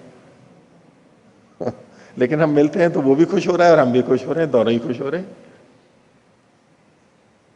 और किसी शत्रु को देख करके हम दुखी हो गए तो क्या होना चाहिए, उसका दुख कम हो जाना चाहिए क्योंकि हम दुखी हो गए, वहां से गुण निकल करके यहां पर आ गया। लेकिन ऐसा नहीं होता, वो हमारे को देख के दुखी है और हम उसको देख के दुखी है। तो ये नियम वहां काम नहीं करता। बिल्कुल ठीक कहा इन्होंने। इसलिए उत्पत्ति हमें माननी चाहिए। इसका समाधान ये हो कि उत्पत्ति होती है, संयोग से उत्पत्ति होती है, और वो उसमें भी हमारा पिछला अनुभव ज्ञान वहां कारण बनता है। हाँ, इसी दृष्टि से देखेंगे तो आकाश का गुण शब्द है, हम जब शब्द को प्राप्त कर लेते हैं तो क्या आकाश में कमी हो जानी चाहिए? नहीं, कोई कमी नहीं होती है। यदि ये नहीं बनेगा तो ये सुख वहां से आने पर उसमें कम हो जाना चाहिए, ये तर्क भी कैसे बनेगा? हाँ, इसका तो अग्नि वाला उदाहरण है ना। शब्द तो वहां पर उत्पन्न होता है, शब्द तो वहां पर उत्पन्न होता है, गर्मी भी इधर से उधर आती है लेकिन समाप्त नहीं होती। शब्द को तो इन्होंने स्पष्ट ही उत्पत्ति और विनाश धर्म वाला माना है, उसके लिए इतना परिश्रम किया है इन्होंने कि वो अनित्य है। दूसरा पक्ष तो उसको नित्य ही मान रहा था। अब जहां पर हम अग्नि की उष्णता ले रहे हैं उसको एक दृष्टि से नित्य मान के चल रहे हैं कि भाई वो उष्णता या तो इधर से इधर हो गई है, समाप्त कहीं भी नहीं हुई है। सूर्य से इधर आ गई, इधर से वहां चली गई, समाप्त कभी भी नहीं होगी क्योंकि वस्तु समाप्त नहीं होती। लेकिन शब्द के संदर्भ में ऐसा नहीं है, उसको तो उत्पत्ति नाश वाला इन्होंने स्वीकार किया ही है। हाँ। ओ, मैं ये दोष दिखा रहा था कि उसमें कि अगर गुण को मानेंगे वहां से निकलता हो तो गुण जो होता है वो गुणी को छोड़ता नहीं है। हाँ, ये दोष दिखा रहा था। अगर ऐसा मानेंगे कि सुख चल के आ रहा है तो वहां से गुणी भी चल के आ रहा है और आत्मा के अंदर जा रहा है, तब वहां पे सुख ऐसा मानना पड़ेगा। वहां पर सुख तब होगा। हाँ, कम होना मानेंगे ना, कम होना भी जी, और गुण गुणी को छोड़ता नहीं है तो सुख जैसा आएगा तो उसके साथ में गुणी भी आएगा, जैसे गुणी भी आएगा। हाँ। अच्छा, गुण आ रहा है, ठीक है, उस दृष्टि से भी देख सकते हैं कि वो गुण मतलब वहां एक तो पूरा शरीर है और एक सत्वर स्तंभ है। तो ये लोग तो मानते ही है ना, जो ये मानते हैं कि सुख दुख प्रकृति से आ रहा है तो प्रकृति का सत्वर स्तंभ अंदर जा रहे हैं। नहीं, आत्मा में तो नहीं पहुंचेगा, आत्मा में तो नहीं मानते हैं, मन तक तो वो मान लेते हैं। आत्मा में तो वो फिर उनके सिद्धांत के विपरीत होगा। प्रश्न तो खड़ा होगा वहां पर भी कि आत्मा में अभी मानना चाहिए, पर नहीं, आत्मा के तो केवल संपर्क में आएगा वो। तो प्रकृतिस्थ सत्वर स्तंभ इंद्रियों के माध्यम से चल के मन तक पहुंचे और मन से आत्मा तक पहुंचे, वास्तव में तो वो चीजें वहां पहुंचती ही नहीं है, बस केवल उनसे संवेदनाएं उत्पन्न होती हैं। इंद्रियों में उत्तेजना होती है, इंद्रियों में संवेदनाएं होती हैं, वो संवेदनाएं सूचनाएं के रूप में अंदर जाती हैं। द्रव्य तो सारा का सारा बाहर ही रहता है, अंदर नहीं जाता है, न इंद्रियों तक जाता है, न इंद्रियों से मन तक जाता है। और मन से आत्मा तक पहुंचने की तो बात ही नहीं, वो तो वहीं पर ही रुक जाता है, आगे जाने का रास्ता ही नहीं है। जितने भी गुण हैं और गुण के साथ साथ गुणी हैं, ये गुणी जाते ही नहीं है अंदर। इंद्रिय से जहां जहां भी हमारा संपर्क हो रहा है बस वहां तक ही वो रहते हैं। वहां जाने से वहां इंद्रियों में उस तरह की संवेदनाएं उत्पन्न होती हैं। अब वहां अलग तंत्र है, वहां भी सत्वर स्तंभ ही है। तंत्रिका तंत्र में जो संवेदनाएं जा रही हैं, तो उस दृष्टि से देखा जाए तो सत्वर स्तंभ है, लेकिन उधर वाला सत्वर स्तंभ यहां पर नहीं जा रहा है, उसने नया उत्पन्न किया। इसके लिए स्थूल उदाहरण, हम जैसे दूरभाष आदि करते हैं, हम यहां से बात कर रहे हैं, यहां हम बोल रहे हैं और उधर उसको सुनाई दे रहा है, तो हमारी आवाज वहां तक जा रही है, ये वास्तविकता नहीं है। लेकिन हम यही कहते हैं कि भाई आपकी आवाज आ रही है, आपकी आवाज धीमे है, इनकी आवाज मोटी है, देखो वो बोल रहे हैं और यहां आ रही है, प्रथम दृष्टया ये लगेगा कि वही ध्वनि चल करके जा रही है। लेकिन हम ध्वनि करते हैं, ध्वनि से उन यंत्रों में अलग से कंपन होता है, वहां फिर से दूसरी तरंगें पैदा की जाती हैं और ध्वनि ध्वनि के रूप में जाती नहीं है, वो विद्युत चुंबकीय तरंगें या विद्युत उसके रूप में चलते चलते जाती है। एक तो रूप बदल गया और वो जो वहां रूप बदला है वो नया उत्पन्न हुआ है हमारे बोलने से, वहां पर वो यंत्र ऐसा बना हुआ है कि वहां पर वो नई तरंगें पैदा हो गई हैं। ध्वनि तो जो थी टकरा करके हुई और समाप्त हुई, वो ये तो यहीं रह गई। अब वो तरंगें उत्पन्न हुई हैं, वो तरंगें चलती भी जा रही हैं और जाकर के उस दूसरे यंत्र में पहुंच करके वो फिर ध्वनि के रूप में परिवर्तित होती है, तो वो हमारे को दूसरी जगह ध्वनि सुनाई दे जाती है। वो का वो नहीं जाता है कभी भी। एक उदाहरण हम इससे समझ सकते हैं, ऐसा ही हमारी इंद्रियों के साथ में होता है। तो बाहर से जो गुण गया तो गुणी भी गया, सामान्य रूप से ये ठीक है। लेकिन जैसे हम अग्नि और जल वाला उदाहरण ले रहे थे, तो तत्वतः देखेंगे तो जब जल गर्म हुआ है तो अग्नि तत्व भी वहां पर चला गया है, वो बात बिल्कुल ठीक है। लेकिन मोटे तौर पे हम क्या देखते हैं, वे केवल उष्णता वहां पर चली गई, अग्नि उस रूप में सीधे नहीं जाती, इसलिए हम यही कहते हैं भाई अग्नि तो यहीं रह गई और उष्णता चली गई। वास्तव में तो गुणी भी जाएगा। हाँ पूज्य आचार्य जी, जिस तरह से सुख दुख का अनुभव करने का सामर्थ्य है आत्मा में, और उसका हम गुण कह देते हैं सुख दुख, तो सामर्थ्य तो आत्मा को शब्द स्पर्श रूप का अनुभव करने का भी है, तो ये उसके गुण क्यों नहीं कहे जाते? हाँ, इसको ज्ञान गुण की दृष्टि से कहा गया है, इनको अलग अलग नहीं कहा गया। जो आत्मा का गुण है ना, ज्ञान गुण, ज्ञान मतलब किसका ज्ञान? इन्हीं का, तो शब्द स्पर्श रूप रस गंध आदि का और बहुत सारी भावनाओं का, जिनका भी हमारे को ज्ञान होता है, जितने भी गुण हैं, क्रियाएं हैं, द्रव्य हैं, इनका जिन जिन का जैसे जैसे भी ज्ञान होता है, वो ज्ञान के रूप में कहा गया है। उसको उसके अंतर्गत लेंगे। मतलब ऐसा नहीं कह सकते, आप उसको ज्ञान की व्याख्या करोगे तो कह सकते हैं कि देखने का सामर्थ्य, रूप को के ज्ञान का सामर्थ्य, रस के ज्ञान का सामर्थ्य, गंध के ज्ञान का सामर्थ्य, ये कह सकते हैं उसमें। अगर आत्मा में ये सामर्थ्य नहीं होता तो भले इंद्रियां और मन शब्द स्पर्श रूप रस गंध को आत्मा तक पहुंचाती, आत्मा को बोध ही नहीं होता। ये सामर्थ्य तो है, आत्मा की 24 शक्तियां हैं, उसके अंदर ये भी बातें हैं, ये सामर्थ्य है आत्मा के अंदर, लेकिन ये गुण आत्मा के नहीं है। इसी तरह से जब हम ये कहते हैं, जहां हमारा ये जो सूत्र आता है न्याय दर्शन का कि सुख दुख इच्छा द्वेष प्रयत्न ज्ञानानी आत्मनोलिंगानी, आत्मनोलिंगम, आत्मा का लिंग जब हम इनको मानते हैं तो उसका क्या मतलब है, ये हमारे को समझने की बात है। उसका क्या मतलब मानना होगा? ये सुख दुख स्वयं आत्मा के गुण है, ये प्रसंग ही नहीं है वहां पर। वहां प्रसंग क्या कहा जा रहा है? आत्मा का ज्ञान, यानी आत्मा का अनुमान से ज्ञान इनके माध्यम से किया जाता है। प्रसंग वहां पर ये है, ये आत्मा के लिंग है, आत्मा के गुण है, ये नहीं कहा। लिंग है मतलब हेतु बनते हैं। ये अनुमान प्रमाण में लिंग और लिंगी हेतु से हम बात को सिद्ध करते हैं, तो यहां केवल इसी रूप में कथन किया गया है। लेकिन इसकी प्रस्तुति प्राय करके क्या होती है, भाई आत्मा के गुण बताओ,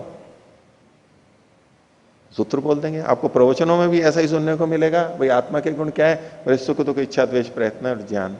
देखो सामान्य रूप से ठीक है, समस्या यहीं खड़ी होती है ना, मूल प्रसंग ऐसा था ही नहीं, वो तो इससे अनुमान होता है। अब प्रश्न उठेगा कि अनुमान कैसे होता है? तो सारी प्रक्रिया, क्योंकि ये अगर हो रहे हैं तो ये वहीं होते हैं जहां चेतन होता है, चेतन के होने पर ही ये होता है। और इसके उत्तर के लिए आप वैशेषिक दर्शन में जो आत्मा के लिंग कहे हैं उनको जोड़ सकते हैं। वहां पर निमेश उन्मेष भी लिख रखा है, श्वासोश्वास लिखा हुआ है। अब ये जो चीजें हो रही हैं, इसको तो आत्मा का कोई भी नहीं मानेगा। आंख का बंद होना और खुलना ये आत्मा का माना जाएगा क्या? भाई आत्मा के लिंग में कहा गया है तो ये आत्मा का माना जाएगा क्या? आत्मा भी की भी पलक होती है क्या कि वो खुलेगी और बंद होगी? नहीं हो सकता। लेकिन आत्मा का लिंग तो अवश्य है। ये हम वैशेषिक वाले इसी प्रकरण के सूत्र को देते हुए कह सकते हैं कि देखो इसी तरह से सुख दुख को मानना चाहिए हमें, कि सुख दुख से आत्मा का पता लगता है, आत्मा सुख दुख को अनुभव करता है। ये ठीक बात है कि उसकी उसमें सामर्थ्य है। तो ये सुख दुख के बारे में बात हुई। निमित्त नैमित्तिक है या स्वाभाविक है? हाँ, और कुछ? हमने अभी ये जाना कि ये सुख दुख संयोग से उत्पन्न होने वाले हैं। हाँ, लेकिन संयोग स्वयं में एक गुण है, एक गुण में दूसरा गुण रह नहीं सकता। हाँ। तो ये सुख दुख का आश्रय क्या है? हाँ, सुख दुख का आश्रय आत्मा है। आप दूसरी दृष्टि से देखेंगे तो मन है, माने संयोग से ये उत्पन्न होते हैं, संयोग में नहीं रहेंगे, ये बात ठीक है। संयुक्त तो वस्तुओं में, तो आत्मा के साथ जब मन का सन्निकर्ष होता है उस स्थिति में, तो मन उसमें एक विशेष कारण बनता है। वस्तु और इंद्रिय का सन्निकर्ष, वहां सुख दुख कुछ नहीं है अभी तक। इंद्रिय और मन का सन्निकर्ष, यहां भी अभी सुख दुख नहीं आया है, सूचनाएं जरूर आ गई हैं वहां से। अब मन और आत्मा का जब सन्निकर्ष होता है, यहां पर उस सूचना और उसके अनुसार बुद्धि भी है, पूर्व का ज्ञान है, अब यहां पर सुख दुख की उत्पत्ति होती है। अब उसका आश्रय हम जिन चीजों में संयोग हुआ है उन दोनों को मान सकते हैं। न्याय दर्शन की दृष्टि से इन सबका आश्रय आत्मा ही है, क्योंकि ज्ञान गुण के समान आश्रय ही ये होंगे। उस दृष्टि से मूलतः आश्रय उसका, यानी उपादान कारण, यूं कहो कि उपादान का क्या समवायी कारण कहें, आधार गुण का आश्रय जो होता है द्रव्य, वही उसका समवायी कारण होता है, उपादान कारण होता है। तो इन गुणों का आश्रय समवायी कारण आत्मा है। लेकिन चूंकि मन इसका निमित्त बनता है महत्वपूर्ण, इसलिए मन के साथ भी सुख दुख को जोड़ करके कहा जाता है। लेकिन अनुभूति वाली जो बात है आश्रय, उस रूप में आत्मा ही माना जाएगा। शब्द भी इसी प्रकार संयोग और विभाग से उत्पन्न होने वाला है। हाँ उससे होते हुए भी वह आकाश का गुण माना जाता है। हाँ, इसी दृष्टि से यदि यहाँ देखा जाए तो संयोग और विभाग से उत्पन्न होने वाले सुख दुख आत्मा के आश्रय से उन्हें आत्मा के ही गुण मान लिए जाएंगे। शब्द आकाश का स्वाभाविक ही गुण है, अब ऐसे में सुख दुख को आत्मा का स्वाभाविक गुण क्यों ना मान लिया जाए? हाँ, नहीं, ये केवल एक उदाहरण से नहीं, उदाहरण तो दूसरे भी बहुत मिलते हैं। केवल आकाश वाला उदाहरण ही हम क्यों घटाएं? हाँ, एक संभावना के रूप में हम कह सकते हैं कि जैसे शब्द है, उत्पन्न होता है, नष्ट होता है, वो तो अनित्य है। तो शब्द रहता कहाँ पर है? शब्द का जो ज्ञान होगा, शब्द का जो ज्ञान होगा वो अंततः आत्मा को होगा श्रुतेंद्रिय के माध्यम से। लेकिन फिर भी इन्होंने शब्द का आश्रय आकाश को ही माना है, शब्द गुण का। जैसे रूप रस आदि का आश्रय इन महाभूतों को माना है, उसमें परिशेष न्याय से उन्होंने माना है, बस उतना ही वहां पर है, और कोई अलग से हेतु नहीं है। लेकिन सुख दुख को इस रूप में नहीं स्वीकार किया जाता। दो ही हो सकते हैं, या तो मन में मान लेते हैं, अनुभूति आत्मा को हो रही है, मन में मानेंगे, तो मन में भी मानेंगे तो किस रूप में होगा? वो सत्वर स्तंभ के ऊपर नीचे होने के रूप में ही होगा वहां पर, और कुछ नहीं। अनुभूति तो आत्मा को ही होगी। हालांकि इसमें प्रश्न है, ठीक है, इसमें विचारणीय बिंदु है ऐसे तो। एक बात जो अभी जानने में आई कि इंद्रिय और मन का सन्निकर्ष होने तक भी सुख दुख नहीं होता, हाँ आत्मा से सन्निकर्ष होने पर ही सुख दुख होता है। हाँ लेकिन मन को सुख दुख के ज्ञान में कारण माना गया है। हाँ, तो यदि आत्मा में सुख दुख है, दिखाई दिया जैसे हमें सन्निकर्ष से, तो क्या वहां से उसकी अनुभूति पहले मन में जाएगी, तब वो कारण रूप में आएगा, और फिर वहां से आत्मा को वापस ये ज्ञान होगा कि हाँ मैं सुखी दुखी हुआ? नहीं, इसमें तो वो ज्ञान का हेतु हम साथ में बुद्धि को भी लेते हैं। देखो, मन में कोई सूचना गई, मन या अंतःकरण में जो सूचना आई, और उसके साथ साथ आत्मा को अनुभूति हुई, और इसी समय हमें ये भी ज्ञान हो रहा है कि मैं सुखी हूं और दुखी हूं। तो ये जो आत्मा को ज्ञान हो रहा है मैं सुखी हूं और दुखी हूं, वो भी अंतःकरण के माध्यम से ही लग रहा है। अंतःकरण के माध्यम से, मन के माध्यम से ही तो सुखी दुखी हुआ, और मैं सुखी हूं मैं दुखी हूं, ये जो ज्ञान हो रहा है, अब ये ज्ञान सुख दुख के ज्ञान से अलग मान करके चल रहे हैं कि मैं सुखी हुआ। जैसे कि अभी हम सोचते हैं कि मैं सुखी हुआ था, मैं दुखी हुआ था, इस समय भी सुख दुख नहीं है, इसलिए सुख दुख और सुख दुख का ज्ञान ये अलग अलग माने जाते हैं। तो ये भी जो ज्ञान होगा आत्मा को, ये भी अंतःकरण के माध्यम से ही होगा। और वहां पर तीन चीजें, हम यहाँ तो मन सामान्य रूप से कहा, मन बुद्धि और अहंकार तीन मान करके चलते हैं। तो उसमें जो मैं पने की बात आएगी कि मैं सुखी हूं मैं दुखी हूं, इसमें हमारा मन अंतःकरण यानी अहंकार भी काम करेगा। मन के माध्यम से हमारे को सुख दुख हो रहा है, बुद्धि ने हमें ज्ञान दिया, और ज्ञान की विवेचना वहां पर बुद्धि के द्वारा हो जाएगी, निर्णय हो जाएगा कि हाँ ये मेरे को सुखी ही हो रहा है, ये मेरे को दुखी हो रहा है। तो सुख दुख का ज्ञान भी मन के माध्यम से होगा, और जब इसकी अनुभूति होगी ज्ञान कि भाई ये हो रहा है, इसमें भी ये कारण बनेंगे। थोड़ा सा और स्पष्टीकरण की इसमें आवश्यकता लगती है कि सुख जो आत्मा में हो चुका, उसका एक संवेदना पहले मन में जाके पुनः आत्मा में आके ज्ञान करा रही है, या केवल आत्मा में होने से ही हमें हो गया? क्योंकि यदि मन को केवल सूचक मान लें तो इंद्रिया भी सूचक हैं, फिर तो उन्हें भी सुख दुख का कारण माना जा सकता है। इस विषय में कई टीकाकारों ने काफी चर्चाएं की हैं योग दर्शन की दृष्टि से, कि इसका प्रतिबिंब, इसकी छाया इस पे पड़ी, इसकी छाया इस पे पड़ी, और ये काफी जटिल विषय है उसके अंदर निर्णय करना। मूल प्रश्न क्या है कि आत्मा जब सुखी दुखी हुआ, अब इसका बोध कैसे हुआ? इसका बोध हम जब कहते हैं कि अंतःकरण के माध्यम से हुआ, तो अंतःकरण के माध्यम से हुआ तो वहां प्रक्रिया क्या हुई? आत्मा में सुख दुख हुआ, अब मन को वो सूचना गई और मन के माध्यम से आत्मा को फिर से ज्ञान हुआ कि मैं सुखी हूं और दुखी हूं। तो आत्मा से वो सूचना वहां क्या गई? सूचना जाएगी तब होगा, या तो आत्मा बस सुखी दुखी है, इसी के साथ साथ हमें पता लग जाएगा। मेरे को दूसरा पक्ष ज्यादा ठीक लगता है, आत्मा से कुछ वहां गया ऐसा नहीं, चूंकि ये इंद्रियां सन्निधि मात्र से उपकार करती हैं, बाहर से सूचना आई, उसके अनुसार आत्मा को सुख दुख हुआ, इसमें सन्निकर्ष कारण हो गया। अब आत्मा सुखी है या दुखी है, ये मन में ही, मन चूंकि साथ में है यानी अंतःकरण है, और उस आत्मा को बस इतने से ही पता लग जाएगा, ये जो साथ में बोध होगा। क्योंकि जब आत्मा सुखी और दुखी है स्वयं, अब मैं सुखी हूं और दुखी हूं ये ज्ञान कैसे होगा? अहंकार के माध्यम से होगा। हम कुछ भी ज्ञान करते हैं वो अहंकार के, मैं जो पना जुड़ा हुआ है वो अहंकार के माध्यम से होगा, अहंकार का कारण, अहंकार के कारण से होगा। अहंकार इंद्रिय में ये सब जगह जो मैं पना है, यद्यपि मैं पना आत्मा का अपना है, लेकिन इस अहंकार के माध्यम से ही होता है। तो चूंकि मन से हम वहां पर सुख दुख अनुभव कर रहे हैं, अहंकार भी साथ में है, तो उसी के साथ साथ जैसे अन्य जगह पे हमारे को ये अनुभूति होती है कि मैं कैसे जान रहा हूं, तो वो अहंकार के माध्यम से होगा। अब सूचना यहां से वहां कैसे गई, इधर से वहां गई, फिर उसको पता लगा और फिर उसने वापस बताया। तो भाई आत्मा के पास सूचना थी ही पहले, उसने पहले तो वहां दी और उसने फिर वापस बताया, तो वो तो युक्ति संगत नहीं। लेकिन आत्मा ऐसा हुआ और अहंकार पास में है, वो बस उसको अपने आप जना देगा। देखो ये ऐसी स्थिति है, कुछ जाने आने की बात नहीं है, ये साथ में सन्निधि मात्र से चूंकि उपकार करते हैं। इनको कैसे संकेत मिलते हैं, अंदर की सूक्ष्मता का तो कुछ कह नहीं सकते, उसके अंदर की आखिर वहां होता कैसे है, हम केवल इतना ही देख रहे हैं कि इनकी सन्निधि मात्र से होगा। जितना हमारे को सुख दुख है, निद्रा है, स्मरण है, आत्मा और मन के सन्निकर्ष से होगा, संयोग विशेष से, इतना तो कहा। वो संयोग विशेष कैसा है, इधर से क्या जाता है, इधर जाता है, इस विषय में शास्त्र मौन है, मेरी जानकारी में नहीं है।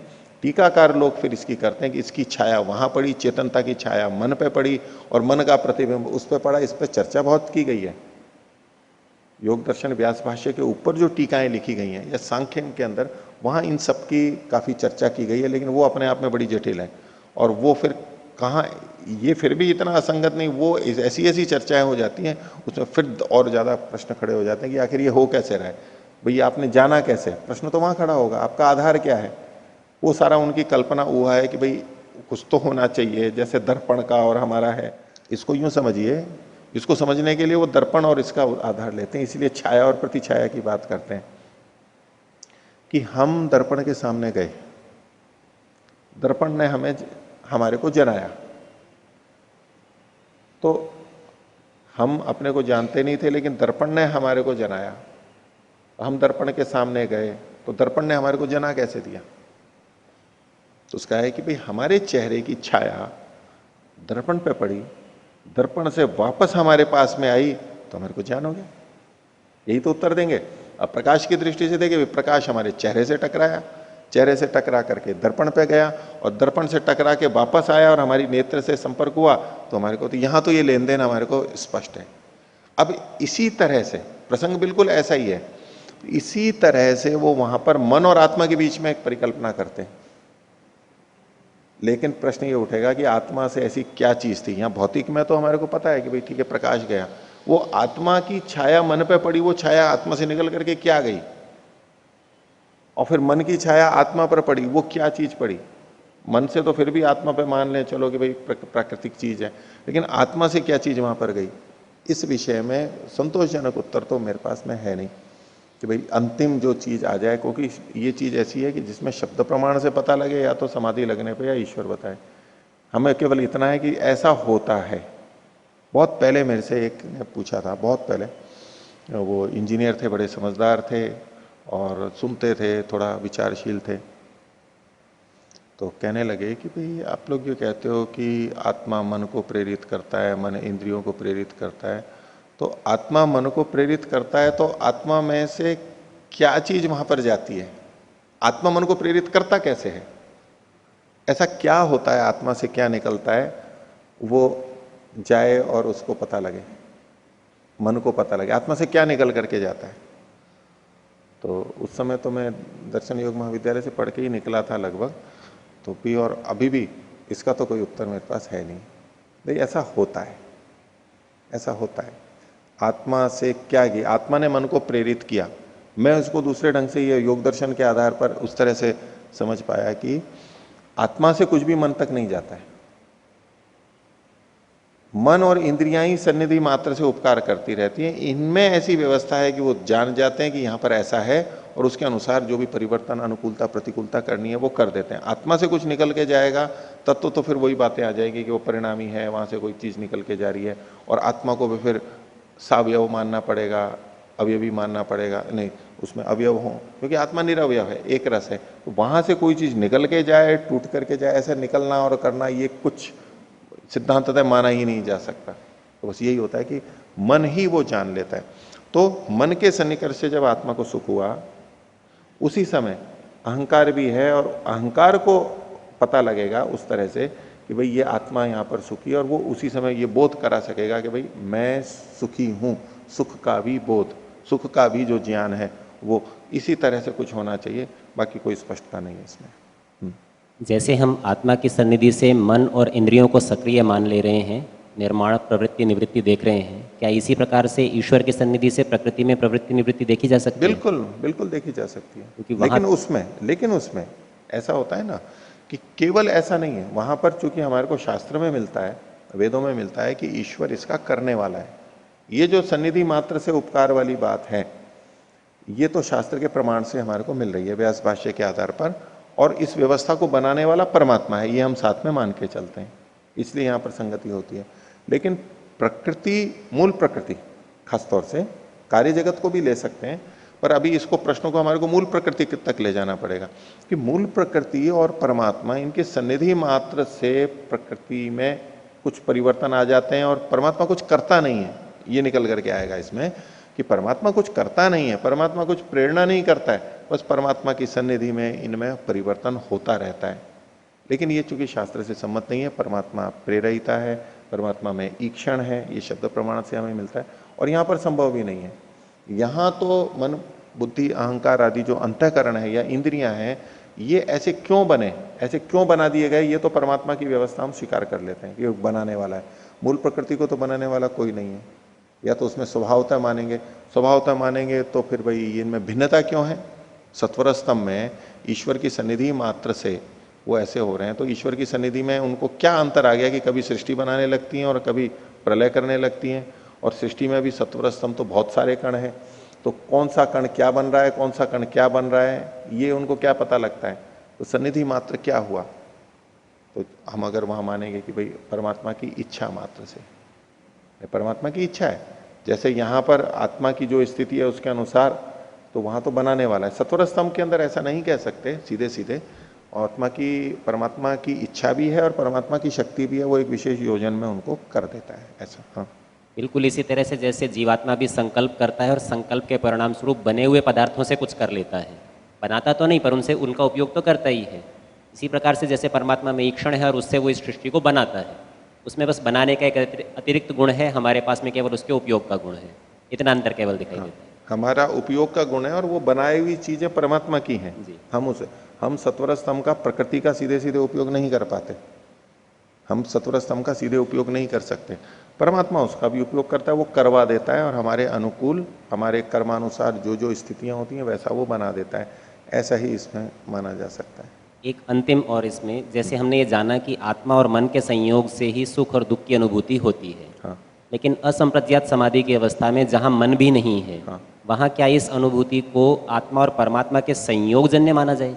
बिल्कुल, वहां कई जगह प्रश्न उठता है। ये प्रश्न मुक्ति में भी होता है और ये असंप्रज्ञात में, दोनों जगह ये प्रश्न आता है कि अगर एक तरफ माना जाए कि आत्मा को जो भी संवेदना होती है वो शरीर, इंद्रिय और मन से ही होती है, इस आधार पर, जैसा कि यहाँ पर लिखा है न्याय दर्शन में कि शरीर के बाहर इसको कोई संवेदना और ज्ञान नहीं होते, तो असंप्रज्ञात समाधि में भी जो ज्ञान हो रहा है वो भी अंतःकरण और मन के माध्यम से हो रहा है। एक चर्चा पहले मैंने आपके सामने रखी भी थी कि ईश्वर का आनंद मन बुद्धि के माध्यम से मिलता है अथवा सीधे मिल जाता है। ये काफी चर्चा चलती है। तो वो लोग जो ये मानते हैं कि मन और बुद्धि के माध्यम से ही मिलता है, वो इसी आधारों पे बोलते हैं कि बिना इंद्रिय और उपकरण के तो होता ही नहीं है। लेकिन उसमें फिर प्रश्न ये आ जाता है कि अच्छा चलो यहां असंप्रज्ञात समाधि में तो शरीर है, मन है, बद्धावस्था है, मुक्तावस्था में कैसे ज्ञान होता है? तो उसमें फिर कुछ लोग अति में जाकर के कहते हैं कि सूक्ष्म शरीर वहां पर भी रहता है, मुक्ति में भी रहता है, यानी शरीर प्राकृतिक बंधन से वो छूटा नहीं है, लेकिन वो अन्य शब्द प्रमाणों से विरोध में जाता है। तो वहां पर तो कुछ लोग सूक्ष्म शरीर को नहीं मानते हैं मुक्ति में, वहां वो कहते हैं कि ईश्वर के माध्यम से होता है, ईश्वर के माध्यम से ही ये ज्ञान होता है। निमित्त तो चाहिए, ये तो ठीक बात है, लेकिन निमित्त प्रकृति का ही हो ये आवश्यक नहीं है, वहां परमात्मा ही निमित्त बनता है। तो मुक्ति में जितना भी आनंद मिलता है परमात्मा का, वो भी आत्मा और परमात्मा के सन्निकर्ष से, और मुक्ति में जितना ज्ञान भी होता है, जो संसार का ज्ञान भी होता है, वो भी परमात्मा के माध्यम से होता है। वहां इंद्रियों की आवश्यकता नहीं है। जो लिखा है कि वे संसार को देखता है, जाता है, अव्याहत गति से भ्रमण करता है, वहां भी जो ज्ञान होता है वो परमात्मा के माध्यम से ही होता है, इंद्रियों के माध्यम से नहीं होता। इस विषय में वो लेख भी है, जिज्ञासा समाधान में भी आप देख सकते हैं। रामनिवास जी गुणग्राहक से इस विषय में काफी चर्चा हुई भी है, तो उसमें सत्यार्थ प्रकाश में जैसा महर्षि ने लिखा है उसके आधार पर वहां पर स्पष्टीकरण किए गए। तो ऐसा ही मुक्ति में तो वो मान लेते हैं, तो असंप्रज्ञात समाधि में भी यही माना जाएगा। क्योंकि इसके लिए प्रमाण क्या है कि असंप्रज्ञात समाधि में चित्त की वृत्तियों का निरोध हो जाता है, निरुद्ध अवस्था है, वो एकाग्र अवस्था नहीं है। संप्रज्ञात अवस्था एकाग्र अवस्था है, और एकाग्र अवस्था मतलब वो वृत्ति है, प्रत्यय है, वो चित्त का है। लेकिन जहां चित्त का निरोध हो गया है तो अब चित्त माध्यम नहीं बनेगा, इसलिए निरुद्ध अवस्था में तो चित्त की कोई वृत्ति नहीं है। अगर ईश्वर का आनंद भी हम चित्त और मन के माध्यम से, बुद्धि के माध्यम से ही माने, तो उसमें भी वृत्ति माननी पड़ेगी। लेकिन चूंकि निरुद्ध अवस्था है इसलिए वहां कोई वृत्ति नहीं मानी जाएगी। और उसमें दूसरा एक और भी बात बनती है कि साधनों की आवश्यकता हमारे को तब होती है जब दूरी होती है। हमें कोई चीज उठानी है तो चिमटे की आवश्यकता है, दूरी है, हम कर नहीं सकते हैं। माध्यम कब चाहिए? जब दूरी होती है। अब परमात्मा का आनंद तो हमारे अंदर ही है, क्योंकि परमात्मा भी स्वयं हमारे अंदर है, और दूरी तो है ही नहीं। साधन की आवश्यकता क्या है? साधन की कोई आवश्यकता नहीं है। बाहर के विषयों को जानने के लिए साधनों की आवश्यकता है, इंद्रियां या मन जो भी है, लेकिन अंदर ही जो है वहां दूरी ही नहीं है, साधनों की कोई आवश्यकता ही नहीं है। इसलिए परमात्मा का जो आनंद होगा उसमें साधन की आवश्यकता नहीं है। इसलिए मन, बुद्धि आदि किसी की आवश्यकता नहीं है अंतःकरण की। केवल परमात्मा और आत्मा के सन्निकर्ष से आत्मा को परमात्मा का ज्ञान, परमात्मा के द्वारा दिया गया ज्ञान भी सीधा हो जाएगा और आनंद भी हो जाएगा। लेकिन इसमें दूसरी बात भी है कि जो निरोध समाधि जन्य संस्कार है, योग दर्शन प्रथम पाद के अंत में निरोध समाधि जन्य संस्कार भी माने गए हैं। एक संप्रज्ञात समाधि जन्य संस्कार है, एक निरोध समाधि जन्य संस्कार भी है। तो आत्मा उस स्थिति में जब रहता है उसका संस्कार तो आत्मा मन के ऊपर पड़ता है। निरुद्धावस्था का भी संस्कार वहां पर स्वीकार किया गया है। और निरोध जन्य जो संस्कार है वो समाधि जन्य संस्कार को रोक देते हैं और उसकी बार बार निरुद्ध समाधि लगती है। तो मन निरुद्ध अवस्था में है तो मन की इस अवस्था का उस पर अपने आप में प्रभाव पड़ता है, एक स्थिति उसकी बनती है, वो तो वहां पर फिर भी स्वीकार किया गया। तो ये जो हम प्रसंग चला रहे थे कि आत्मा के जो ये गुण है, सुख दुख, इच्छा द्वेष, प्रयत्न और ज्ञान, इसमें हमने सुख दुख के बारे में देखा कि सुख दुख की अनुभूति आत्मा को ही होती है, अनुभव करने वाला भोक्ता आत्मा ही है। निमित्त के द्वारा सुख दुख की उत्पत्ति होती है। सुख दुख आत्मा के नैमित्तिक गुण है, लेकिन सुख दुख को भोगने का जो सामर्थ्य है वो आत्मा का अपना स्वाभाविक है और वो नित्य रहता है। अब इसके अलावा इच्छा और द्वेष। इच्छा मतलब प्रीति, द्वेष मतलब अप्रीति, प्राप्ति करने का और छोड़ने का भाव। ये जो है ये भी आत्मा, ये आत्मा के नैमित्तिक हैं या आत्मा के स्वाभाविक हैं।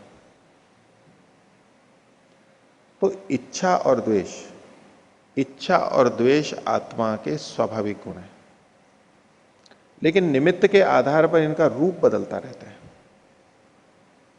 इच्छा और द्वेष, सुख की इच्छा ये आत्मा की स्वाभाविक है, सदा थी और सदा रहेगी। ये मुक्ति में भी है, बद्धावस्था में भी है, असंप्रज्ञात समाधि में भी है।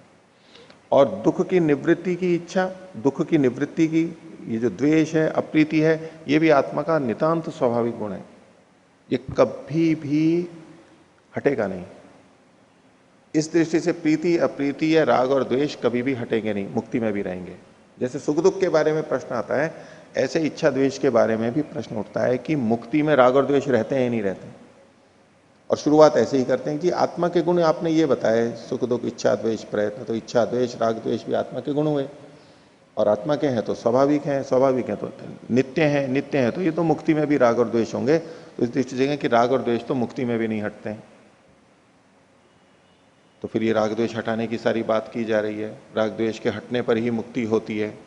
इससे तो यूं लगता है कि राग और द्वेष नैमित्तिक है, इच्छा और द्वेष या राग द्वेष एक ही बात है, प्रीति अप्रीति ये तो नैमित्तिक है फिर, क्योंकि हटाने की बात की गई और हटते भी हैं और तभी मुक्ति में जाते हैं। तो यहां पर भी समझने की बात है कि अपने आप में मूलतः इच्छा और द्वेष आत्मा के अपने स्वाभाविक है। इच्छा का मतलब क्या है? प्रीति। अनिच्छा का मतलब क्या है? अप्रीति। द्वेष का मतलब है अप्रीति। ये आत्मा का स्वाभाविक है कि जिसमें उसका हित होता है या वो हित समझता है उसके प्रति प्रीति करेगा, ये आत्मा का स्वाभाविक धर्म है। और जहां हानि दिखती है, होती है या दिखती है उसको ज्ञान में, उससे द्वेष करेगा। ये कभी भी नहीं छूटेगा, इसका कोई अपवाद नहीं है। अब जब जिस राग और द्वेष को छोड़ने के लिए कहा जा रहा है वो ये है कि जो मिथ्या राग और द्वेष है, ऐसे राग और द्वेष, ऐसा राग जिससे हमारा हित वास्तव में हो नहीं रहा है लेकिन हम समझ रहे हैं, ऐसा राग हटाना है। और ऐसा द्वेष जिससे हमारी हानि हो नहीं रही है लेकिन हम समझ रहे हैं, उस द्वेष को हटाना है। इसीलिए मिथ्या ज्ञान के हटने पे राग और द्वेष अपने आप हट जाते हैं, क्योंकि जिन राग और द्वेष की बात की गई है योग दर्शन में हटाने की क्लेशों में, वो अविद्याजन्य ही है। जहां राग और द्वेष आत्मा के लिंग के रूप में आ रहे हैं, तो जो मिथ्या राग और द्वेष हैं वो भी आत्मा का लिंग बनेंगे, और जो शुद्ध राग और द्वेष हैं वो भी आत्मा का लिंग बनेंगे। लिंग तो दोनों बनेंगे। तो आत्मा का जो राग और द्वेष है वो ज्ञान युक्त, तत्व ज्ञान युक्त भी हो सकता है और मिथ्या ज्ञान से भी युक्त हो सकता है। सांसारिक पदार्थों के प्रति जो हमारा भाव है राग और द्वेष का, हम उसी में कृतकृत्यता जब समझते हैं, अंतिम उसको समझते हैं, ये मिथ्या ज्ञान से युक्त है, इसको हमको बदलना है। जब ज्ञान हो जाएगा तो परमात्मा के आनंद सुख में ही, सुख की इच्छा ये सदा बनी रहेगी। और संसार के में दुख दिखाई दे रहा है और उससे अप्रीति कर रहे हैं, ये भी आवश्यक है मुक्ति प्राप्ति के लिए। इसी को वैराग्य नाम से कहा गया है। वैराग्य को कभी भी बाधक नहीं माना है मुक्ति में, लेकिन वैराग्य वास्तव में क्या है? विवेक युक्त द्वेष है, विवेक युक्त अप्रीति है, सत्य सत्य अप्रीति है। और परमात्मा के प्रति जो चाह है वो राग है, लेकिन वो विवेक युक्त है, इसलिए उसमें दोष नहीं है। तो दूसरे लोग कहने लग जाते हैं कि भाई परमात्मा की भी इच्छा करोगे, मुक्ति की भी इच्छा करोगे तो फिर तो मुक्ति ही प्राप्त नहीं होगी, क्योंकि इच्छा की तो राग हो गया, राग है हमारे को तो फिर तो होगी नहीं। ये राग तो है, इच्छा तो है, लेकिन ये विवेक युक्त है, इसलिए इसको कभी भी बाधक नहीं माना जाए।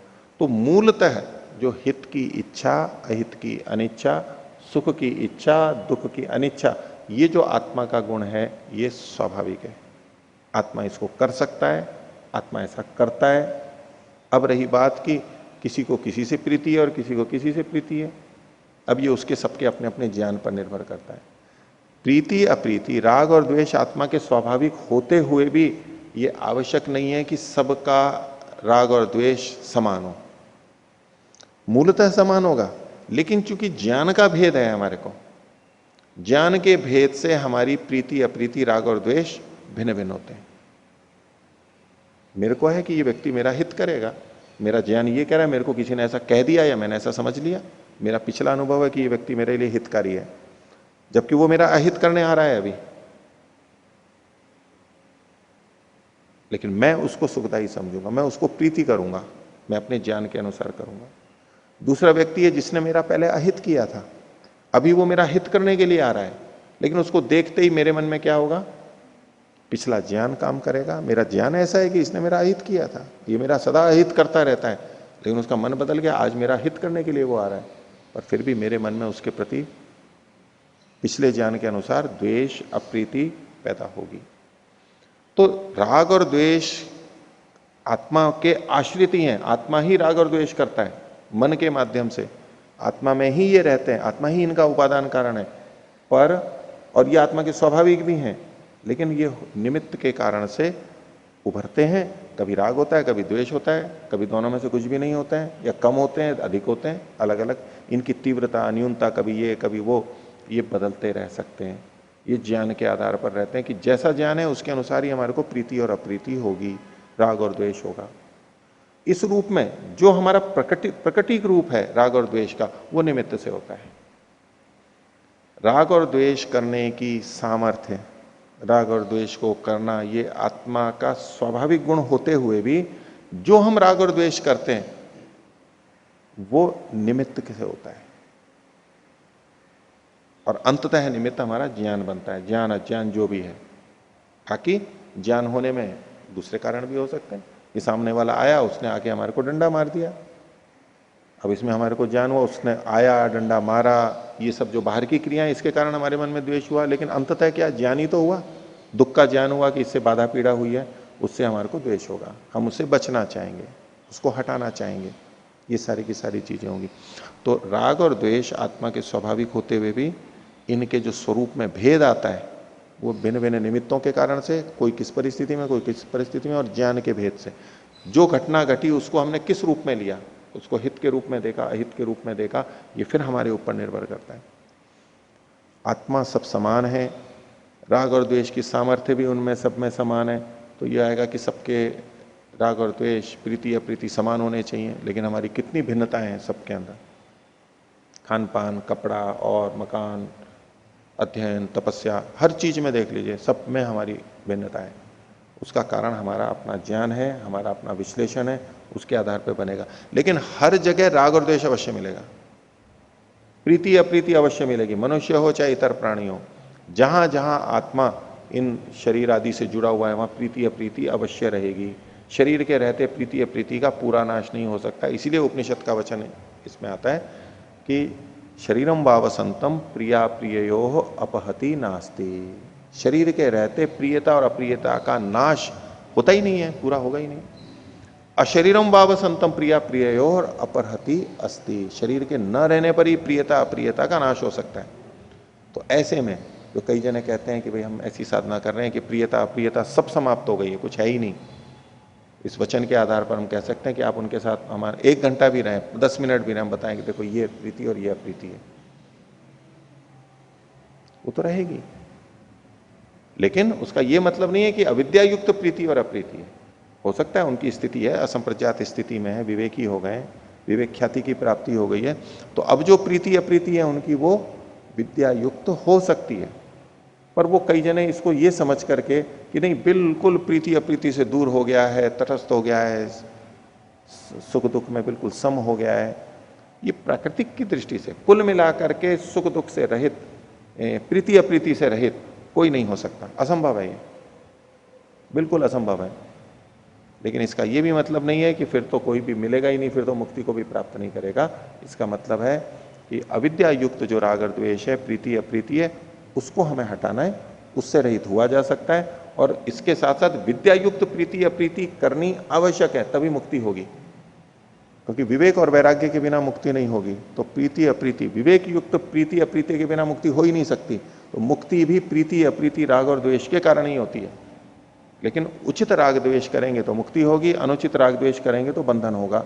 ये इसके बारे में होगा। तो सुख दुख, राग द्वेष और प्रयत्न और ज्ञान, ये 2 चीजें बची। प्रयत्न करना भी आत्मा का स्वाभाविक गुण है, सदा वो प्रयत्न करने का सामर्थ्य उसमें रहेगा। लेकिन जो हम प्रयत्न कर रहे हैं वो फिर निमित्त से होगा। एक तो शरीर, इंद्रिय, मन आदि के माध्यम से होगा, पहली बात साधन चाहिए। और दूसरा, प्रयत्न आत्मा का गुण है, लेकिन बाहर जो हम देखते हैं प्रवर्तना लक्षणा दोषा की, बाहर जो हमारी प्रवृत्ति हो रही है उसको हम देखेंगे, उसमें हमारे भेद दिखाई देगा। अंदर आत्मा का प्रयत्न, उसी के अनुसार बाहर का प्रयत्न होता है। इस दृष्टि से मैं समान मान करके बोल रहा हूं, तो हमारी प्रवृत्ति अलग अलग है। कोई कुछ करता है, कोई कुछ करता है, परिश्रम सब अलग अलग करते हैं, कोई किससे बचता है, कोई कुछ करता है। तो प्रयत्न आत्मा का स्वाभाविक गुण होते हुए भी अपने अपने ज्ञान के अनुसार, और ज्ञान भी वहां पर ही जुड़ा हुआ है कि इससे सुख होगा या इससे दुख होगा, और उसके अनुसार से प्रीति और अप्रीति बनेगी, और उसके अनुसार से फिर हमारे प्रयत्न अलग अलग दिखाई देंगे। कोई किसी विषय को पढ़ता है, कोई किसी विषय को पढ़ता है, किसी को किसी विषय में कोई रुचि नहीं है, चाहता ही नहीं है पढ़ना, किसी को किसी विषय में बहुत रुचि है। अलग अलग विषय होते हैं, अलग अलग प्रवृत्तियां। इसी तरह से काम में भी है, किसी को कोई काम अच्छा लगता है, किसी को कोई काम अच्छा लगता है। तो प्रवृत्ति, प्रयत्न आत्मा का अपना स्वाभाविक होते हुए भी विभिन्न निमित्तों के कारण से, परिस्थिति के कारण से और हमारे ज्ञान के कारण से उसमें भेद देखा जाएगा। उस दृष्टि से यह नैमित्तिक भी है।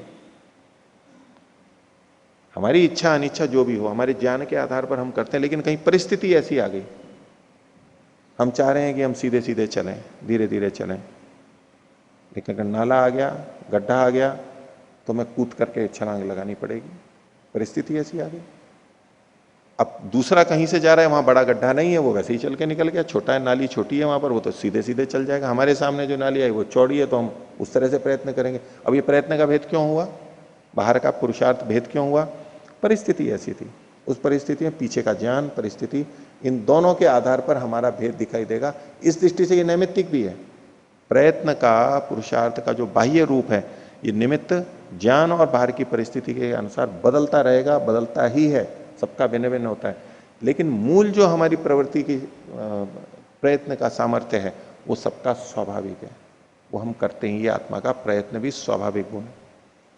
स्वाभाविक होते हुए भी बाह्य रूप निमित्त के आधार पर बदला हुआ दिखेगा। इस दृष्टि से उसको हम साथ में निमित्त को भी जोड़ करके रखते हैं। स्वाभाविक होते हुए भी निमित्त चाहिए, तब ये क्रियाशील होता है। अब ज्ञान, जानने वाला आत्मा ही है, चेतन ही है। इस दृष्टि से जानने का सामर्थ्य ये आत्मा का स्वाभाविक है और आत्मा का सबसे मुख्य लक्षण है। इन सब में पीछे छुपा हुआ ज्ञान है। तो जानने का सामर्थ्य आत्मा का स्वाभाविक है। इस दृष्टि से हम यूं कहते हैं भाई ज्ञान आत्मा का स्वाभाविक है या नैमित्तिक है? भाई हम तो निमित्त से ज्ञान प्राप्त करते हैं, देखते हैं, चखते हैं, सुनते हैं, वस्तु सामने होती है, पुस्तक पढ़ते हैं, किसी का प्रवचन सुनते हैं। तो ये जो हम बहुत सारे निमित्त हुए ना, इन निमित्तों से हमारे को ज्ञान हो रहा है, तो लगेगा भाई ज्ञान तो नैमित्तिक है हमारा। ज्ञान हमारा नैमित्तिक है, क्योंकि निमित्तों से आ रहा है। ये निमित्त ना हो तो हमारे को ज्ञान नहीं होता है। इस दृष्टि से ज्ञान नैमित्तिक है, लेकिन जानने की सामर्थ्य ये आत्मा की स्वाभाविक है, ये सदा रहेगी। निमित्त नहीं है तो हमारे को वो ज्ञान नहीं होगा। आंख नहीं है तो हमारे को रूप का ज्ञान नहीं होगा। वस्तु ही नहीं है, अंधेरा है, आंख है, वस्तु नहीं है तो हमारे को रूप का ज्ञान नहीं होगा। निमित्त नहीं है तो वो नैमित्तिक ज्ञान नहीं होगा, वो ज्ञान उत्पन्न नहीं होगा। ये तो बात ठीक है, लेकिन जानने की सामर्थ्य ये आत्मा की स्वाभाविक है। हम कहें कि ज्ञान गुण आत्मा का स्वाभाविक है, यूं कह देंगे तो बस ठीक है, फिर आत्मा में सारा ज्ञान है ही, स्वाभाविक है तो सारा ही ज्ञान स्वाभाविक है। नहीं, अधिकांश ज्ञान, सारा का सारा अधिकांश ज्ञान हमारा नैमित्तिक है।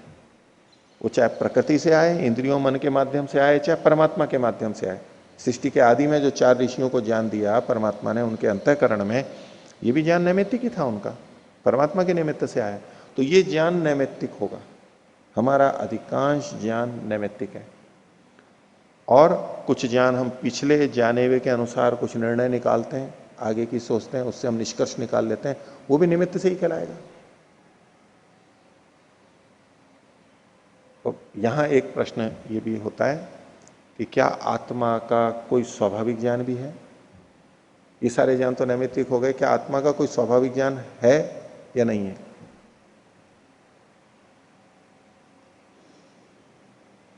ऐसा ज्ञान जो बाहर से नहीं आया हो, ऐसा ज्ञान जो बाहर से नहीं आया हो, ऐसा कुछ है? इस पे भी काफी चर्चा चलती है। मैं रोजर में पढ़ता था तब भी काफी चर्चा हुई कि आखिर है क्या चीज वो। ऐसा सीधे सीधे तो लिखा नहीं है। तो यद्यपि प्रश्न वहां पर भी खड़े होते हैं, लेकिन मूल रूप से जो बस स्वत्व का बोध है, मैं पने का, हर जगह मैं देख रहा हूं तो मैं देख रहा हूं, ये जो सत्व का बोध है ये हमारा अपना है। प्रश्न यहां पर ये उठता है कि भाई ये भी आप मानते हैं कि अहंकार के माध्यम से हो रहा है, अंतःकरण है ना एक अहंकार, तो उसके माध्यम से हो रहा है, तो वो निमित्त बन रहा है, वो निमित्त बन रहा है, ठीक है, उस रूप में वो निमित्त बन रहा है। लेकिन ये जो ज्ञान हुआ है मैं पने का, वो अहंकार ने कराया नहीं, वो माध्यम तो बन रहा है, लेकिन वो ज्ञान हमारा अपना है। शब्द स्पर्श रूप रस का ज्ञान मन के माध्यम से हमारे को हो रहा है, तो ये ज्ञान तो बाहर से विषय ऐसे थे इसलिए हमारे को हो रहा है, ये हमारा अपना नहीं है। हमारा जो सत्व का बोध है, अपने अपना का बोध है, मैं पना जो है, वो अहंकार के माध्यम से होते हुए भी ये बस हमारा अपना एक स्वाभाविक माना जा सकता है। विचारणीय ये भी है और कुछ चर्चा हो सकती है, लेकिन बाकी जितना ज्ञान है उसको हम स्वाभाविक नहीं कह सकते। जितना चिंतन मनन करके भी हम निकालते हैं, हम कहते हैं कि ये मैंने ना किसी से सुना ना कहीं से पढ़ा, ये तो मैंने स्वयं किया है, ठीक है, हम पिछले ज्ञान के आधार पर हमने कुछ निष्कर्ष निकाले हैं, लेकिन ये हमारा अपना ज्ञान नहीं था। तो अधिक से अधिक मान सकते हैं तो बस केवल म पने का सत्व का बोध है, उसको मान सकते हैं। और उसको भी अगर आप अंतःकरण अहंकार के माध्यम से मान के नैमित्तिक माने तो वो भी नैमित्तिक बन जाएगा। तो हमारा ज्ञान अधिकांश लगभग सारा नैमित्तिक होता है, जीवात्मा का निमित्त के माध्यम से होता है। तो ये जो यहां पर इन्होंने मोह के बारे में, दोष के बारे में चर्चा की, राग द्वेष और मोह, तो इसके लिए इन्होंने कहा ये ज्ञान के समान आश्रय वाले आत्मा के गुण हैं, आत्मा में रहते हैं इस दृष्टि से, पर उनको हम स्वाभाविक ना मान लें, इसके लिए मैंने सारी विवेचना की है, हमें स्पष्टीकरण रहे। तो इसमें हमने पीछे देखा था कि तन्न वृत्तौ राग द्वेष प्रबंधो छेदे अपवर्ग इति। तो तत्व ज्ञान हुआ, मिथ्या ज्ञान हटा, राग द्वेष हटे तो अपवर्ग हो जाता है। आगे देखिए, प्रादुर्भाव तिरोधान धर्म का, ये भी हमने देख लिया था। ये जो दोष हैं ये प्रादुर्भाव, उत्पत्ति और तिरोधान, नाश के धर्म वाले हैं।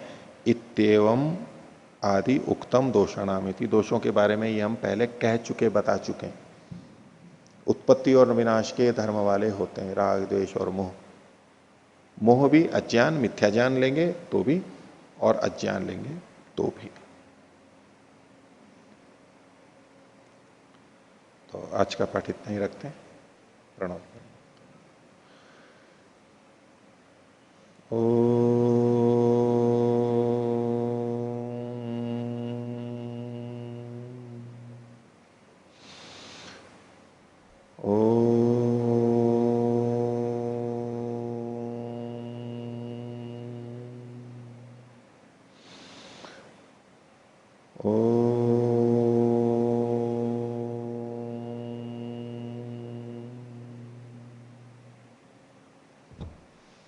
सभी को सादर अभिवादन। ओम शांति।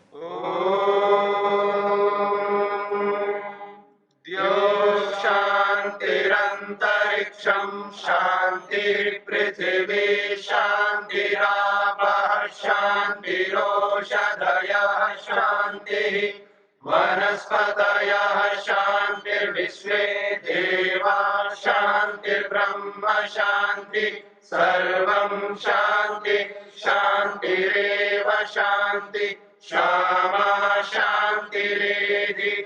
ओम शांति शांति शांति।